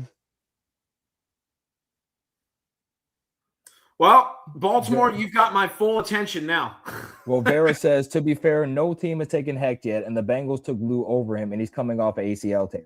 Exactly. So what is it? Like, if you're willing to take a guy who's coming off an ACL compared to a guy who's not, what exactly is the issue there at that point? Right? Like, let me see. And if you guys find out anything, please feel free to let us know. Yeah, for sure. Like, yeah, I'm doing research right now. I'm trying to see if there's anything that came up. Yeah, I'm looking now. I'm looking at his injuries were not a concern last year. He started every game. So he's durable. Very durable. He's only missed like 1 game or 2 for his entire college career. Yeah, this analyst had him going between 3 or 4. Yeah. Hold on, folks. I took a quick overview of Hecht. I just want to see. I feel Luke like the Ravens will pick a corner at 162. The Browns have 4 picks in the 5th before we pick. I'll bet they take Hecht with one of those picks, and that would suck. That would really, really suck. But again, maybe we need to learn more about Hecht. Maybe there's concerns. Yeah. Let me pull up a quick. While we have a little while before we pick again, so let me pull up this overview for you guys to see. So this is the overview that Mr. Zerline with the NFL has on Sam Hecht. So as we see, Hecht lacks ideal mass and length, but it'll be hard to find a better center with the technique that he has. He plays with well-placed inside hands that helps him maximize his leverage and core strength. All schemes are available to him, but his athleticism will shine when activated in space. He stays sticky to blocks once he connects, but his lack of length will put him on the wrong side of the battle from time to time in both the run and pass phases. Heck needs to add more muscle mass to his frame, but he has the consistency and tape of a future starter. What did this combine look? What did this combine look like? I mean, that is a good point. I can provide analysis for that. So here we go. I'm pulling it up right now. Draft, pre-draft analysis, combine. Guys, I can pull it up for you too. Okay, here it is. So Hike plays light on his feet and displays good foot quickness on film. He's also plays with good balance and core strength.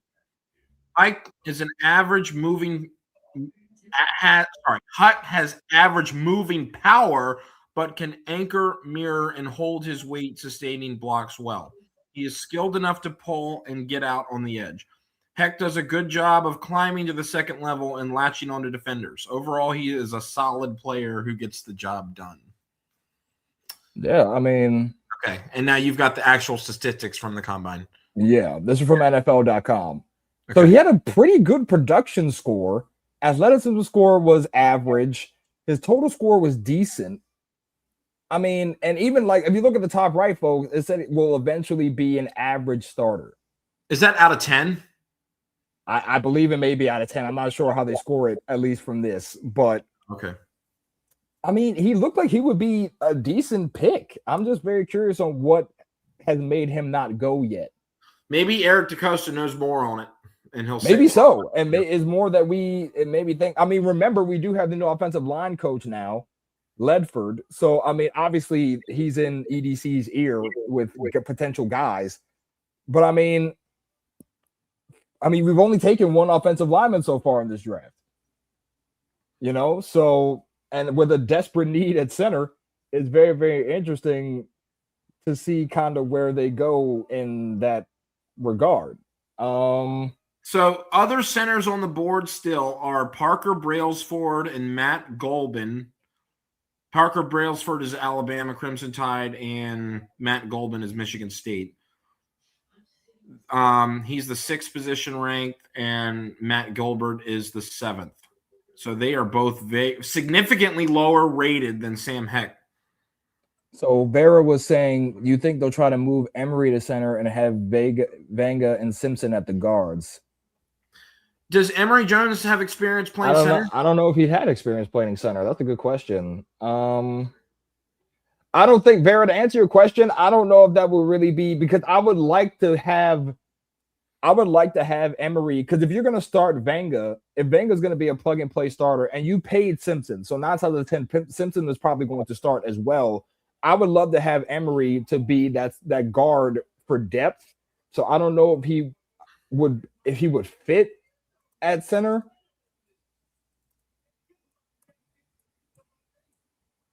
I'm glad V King talked about Pat Coogan in his comment.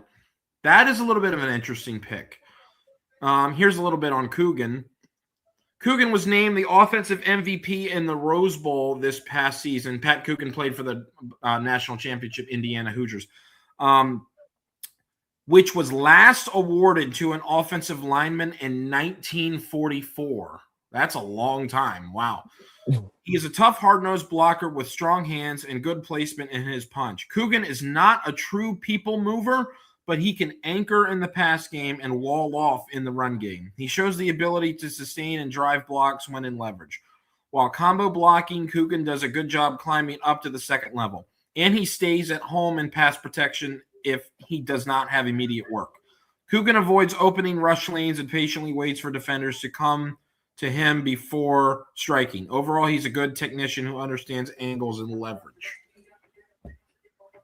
I mean, what if you pull him up here on this combine thing and see what it looks like? Okay, let's see. What's his name again? I know Pat Coogan pretty well. I don't know him as well as Sarah or the other guys, but I watched him a lot on this Hoosiers team. Pat Coogan. Oh yeah, his scores were definitely his scores are definitely interesting. Projected to go rounds between round 6 or 7. Let's pull up his overview. He is bigger though than all the rest of them. That's why he stands out. He's 6'5". Oh, he's 6'5". Okay, Yeah. Mm-hmm. so let's take a look at Coogan real quick, just to give a little view here. I have a feeling he'll be available by the time the Ravens pick again for sure. So I'm not sure. I'm not sure what the Ravens are thinking. All right, so here's the overview for Pat Coogan, who projected to go round 6, 7. Coogan is a veteran center with good size, intelligence, communication skills, and leadership that will appeal to offensive line coaches. He's technically sound and is consistent in centering opponents while latching in with grip strength to increase stickiness. He's best in the gap scheme and inside zone, but his effectiveness can fade when the job stretches beyond the A gaps. In protection, he lands well-timed punches and utilizes instinctive hand resets to regain positioning. However, forward lean and shorter arms will invite counters. Coogan has the potential to become a starter, but there are limitations in his game that make scheme fit and protection help important. Well, can we get help from Vega? I don't know, man. This is actually starting to become very, very peculiar for this Ravens team. So Luke said, unless the Ravens feel confident with the current center. I mean, Danny Pinter? It's Pinter and Bullock, right? Has he ever started? I don't think he started, no. Could get him with one of the 6 if Heck is on the time pick again. V King says you could get him with one of those 6 if Heck is gone by the time we pick. Yeah, I mean, this could be like a 6 or 7 round pick. Yeah, so my fear with this is like in the and for the folks watching, please leave your comments. Is there fear with the Ravens waiting so long to address the center position? Because you've had stability for so long with Lindy, who was a Pro Bowler, and now it's kind of like you're waiting a while to address a position that is so important and integral to the offense. You know what I mean? Like I'm just very curious on what exactly the move is, because we don't pick again. So pick 139 just happened. We don't pick again until 162. So we have over 20 more picks until we make another selection. So what I'm thinking, to answer your question, you wonder if the Ravens just have a plan in place already. Maybe they think they're going to get a veteran. Maybe they're going to trade. Maybe who's out there, but who's left out there in the veteran department? I don't know. Maybe that's why maybe you make a trade, though, at least. Not free agency. Make a trade. Okay.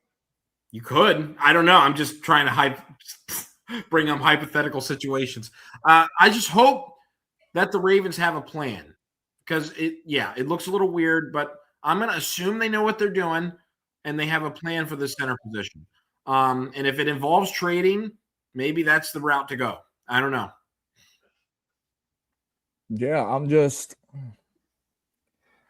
I'm very curious. And folks, you can leave your comments down below how you feel about it.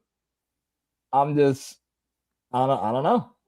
Luke says, I have a theory. Unless the Ravens think Heck will go undrafted and sign him after the draft. I don't think he goes undrafted. And I see, Luke, I feel you on that. In my personal opinion, I do not think he goes undrafted. I think if somebody sees that he's falling way too low, somebody will take the chance on him if it's not us. I don't know if he goes undrafted. I think he gets picked somewhere in this 5th round. That's maybe coming up. We'll see if it's not us. But I don't know. I mean, maybe they do feel that way. If they do feel that way, that's a really big gamble if you're taking it like that, especially for a position of need. So I don't know. I feel like they're gambling if that's the case. If they're trying to take Heck, if they're waiting to see if Heck goes undrafted. Bengals just picked up another wide receiver, Colby Young, out of Georgia, with pick 140. Okay. So I think we are coming up on the end of the 4th round here with pick 140. This is the final pick of the 4th round. So we are now. So we are about to enter into the 5th round. Okay. Where the Ravens will have 3 selections in this round. We're making progress. We still got ways to go, ladies and gentlemen. We A are not long even close to ways to being done. go. A very, very, very long ways to go. And I'm here for it. I'm still excited. I know it's weird what's happening recently, but I'm still here. I'm just very, very curious.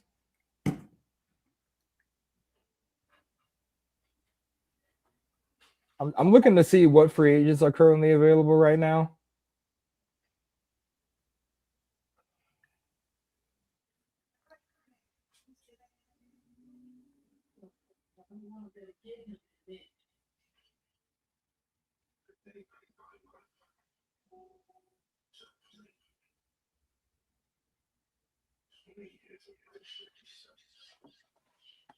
Mhm.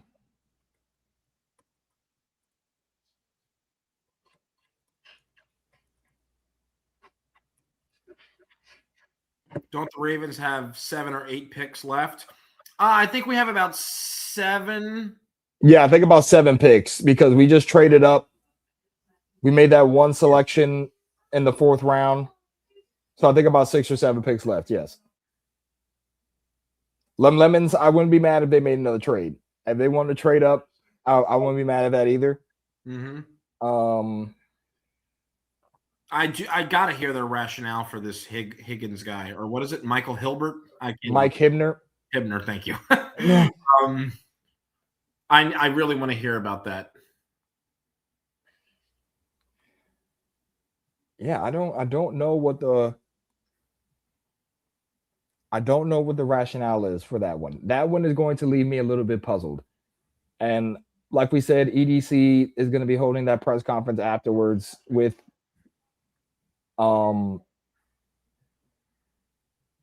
Minter. So we'll see what happens with that.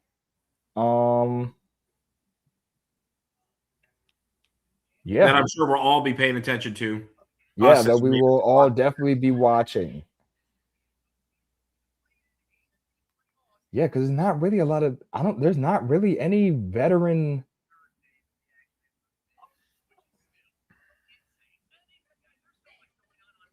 There's not really veteran centers available, honestly.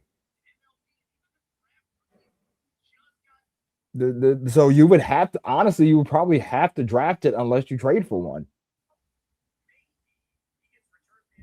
Yeah, I'm looking. Yeah. So I don't know, folks. I don't know. I'm surprised the QB from LSU is still on the board. Yeah, I'm not gonna lie. This wasn't a very, very like high QB class. Like there was not a lot of people were high on this quarterback class this year. I'm surprised Ty Simpson went where he went. I would love to hear you guys' thoughts on that. Simpson going to the Rams at 13. I was not expecting that at all. I thought the Rams would have went another, like maybe would have gone receiver with that pick or anything like that, just to keep that high-powered offense even more high-powered. But Ty Simpson going at 13 was a complete shock to me in the first round. I did not think he was going to go there. Name? Did you hear Sean McVay? Yeah, McVay didn't even really seem like that was the pick. You know what I mean? So I don't know, but yeah, Luke, like this draft class, and honestly, not even just this QB class, but this draft class in general wasn't really seen as like a high-rated class. It was good prospects, but no prospects that immediately, like after the top 15 to 20, you could kind of see the drop off at that point in the talent department. Definitely not going to be compared to whatever next year's draft is going to be, because next year's draft is going to be seen as like up there for the prospects that are expected to come out of college. But yeah, I'm very curious for some of these QB needy teams, because we saw the Jets took a QB. Rams took a QB. Steelers took a QB, which is very, very interesting. Funny. Yeah, Steelers took Drew Aller out of Penn State. That's actually very interesting. Curious to see how that goes. I would be mad if the Ravens draft Pavia with their last pick to back up Lamar Jackson. I mean, well, we still got Snoop. We just signed Snoop to an extension. I mean, a third string, I guess we wouldn't be mad at, but I mean, who knows? I mean, well, that's true. Because again, how many quarterbacks are they going to keep? Usually, it's 2. Maybe they could get a 7th rounder that could go on the practice squad. Maybe. And isn't EDC the best player available guy? I just don't understand. I Yeah, mean, I- there has to be some. I can't wait to hear his explanation on Hibner. I really can't. That's going to be pretty interesting.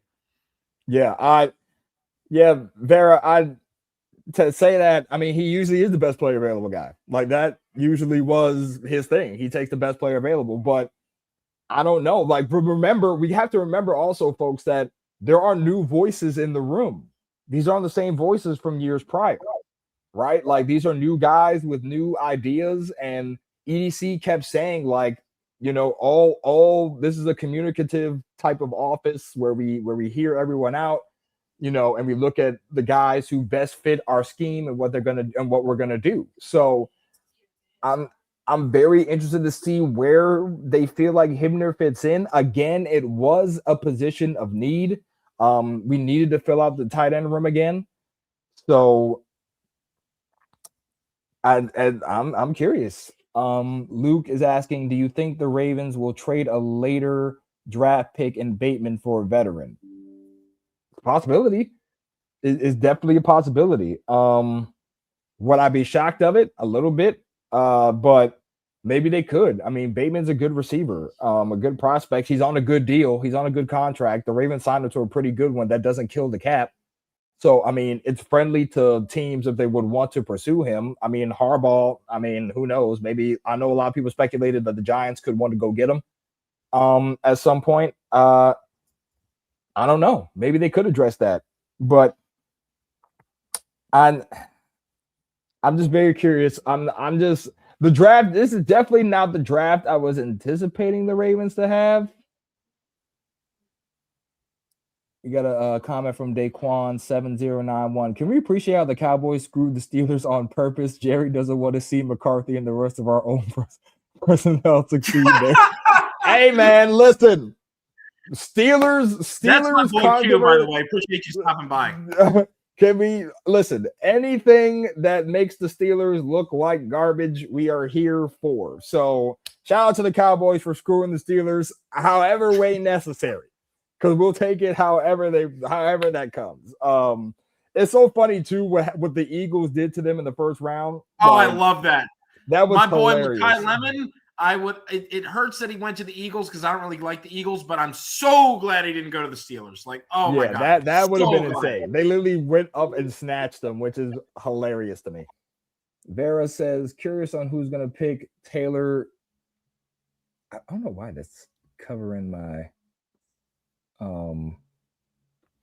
Curious on who's going to pick up Taylon Green or Jalen Daniels. So Taylon Green, that guy plays for Arizona. He was pretty good for them, quarterback. And then not Jaden, Jalen Daniels was the quarterback for, I believe, Kansas State or Kansas, one of those. The Jayhawks, whatever team that was. So yeah, we'll keep an eye out on that, Vera. I'm not sure. Any quarterback needy teams? I thought Pittsburgh might get a mobile quarterback. Well, because Aller's not the most mobile guy, and he tore his ACL. Is he? He's more of a pocket passer. He's more of a pocket passer, Yeah. right? So I don't know what they're doing. I don't know. I would have, if I was Pittsburgh, I would have maybe took a chance on one of those guys that you mentioned, because Taylon Green or Jalen Daniels. I'm not sure.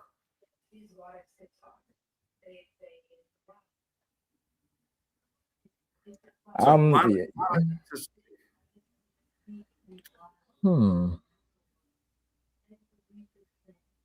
Did you get that notification from me, Dom? Oh yeah, I saw. Okay, good. I did see. No. Yeah, and guys, any random questions, we love it. Keep them coming. If you want to just ask us anything random about the Ravens or anything, how we felt about old teams or new players or whatever, we are full transparency here. Love to talk about it. I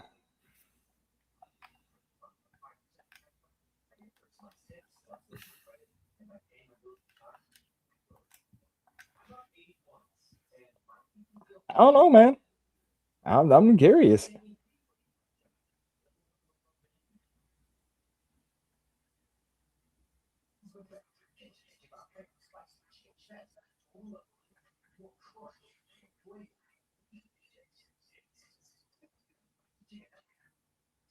Oh shoot, I messed up that link. Wow, Ravens are definitely shocking me here. What happened now? No, I'm just saying with what they've done so far, Oh, okay. like with the moves that they made and the stuff that they're doing. Do you think the Jets have had the best draft out of all the teams so far? I'm not gonna lie, the Jets have made some good picks. They've had some good guys. Bailey at 2 was interesting to me. First of all, they had a great first round, in my opinion. They picked up the receiver to help complement Garrett Wilson, which they needed. They needed defense. Quinnen's gone, so you needed somebody to help on there. So you get an edge rusher who's really, really good, top prospect in the draft. And then you get Kenyon Sadiq, who's going to help out Geno as well. So you got 2 weapons for Geno along with Garrett Wilson, which I think was really good for the Jets. And you get a really, you get a really good edge rusher in Champ Bailey. Not Champ Bailey, I'm sorry. I keep calling him Champ Bailey like he's the legendary guy. You get Bailey, who was a top prospect in this draft. So, and then you get a quarterback later in Klubnik who can learn and you can try to build a team around. So I think the Jets have had a good draft so far. Only time will tell. Obviously, the coaching. We'll have to see how that goes, but I think it's so far so good in that regard. Yeah, they've been very active. Didn't they make a couple trades too? Oh, Dom's on the phone. Okay. Cool. I'll take over here for a second. Sorry, just making an extra post. All right, folks. I do indeed. I have to depart, unfortunately. Okay. I do. Do we want to keep the stream going? I know I'm the host. You make me the host? Yeah, I'll keep it going. You may have to. Do you want to create one? You have to take your computer. Well, I mean, I don't know if I'm gonna be able to leave it on. That's the thing. So. Oh. Yeah, I don't know if I'm gonna be able to leave it on. So. Do you want to host one? Do you want to start one and then just start over from there for the rest of the picks? Okay, let me just ask the chat real quick. Or if you got to leave, just leave. Okay. Folks, do you mind if we move this? Are we cool with that? We want to keep it going, but unfortunately I have a family. I can definitely keep this going. Let me know real quick, 10 seconds or less. Would you let me know we start? if you want to keep this going, we got all day. I've got all day at least. Well, at least you got all day. Unfortunately, I have a family thing, but keep it going. All right, cool. All right. Well, the people have spoken. We're gonna end for a second, and I'm gonna go live one more. I'm gonna go live, so just refresh, and then it'll be live in just like a minute or two. Okay? Yeah. Thank you guys for joining in. Again, I'm Dom. That's Gons. Please don't be afraid to hit that subscribe button for us. We appreciate it. Gons is gonna keep the party alive as he usually knows how to do, and we'll be back to recap it and give our full thoughts in a full video very soon. All right, we're gonna refresh. I'll be right back. All right, folks.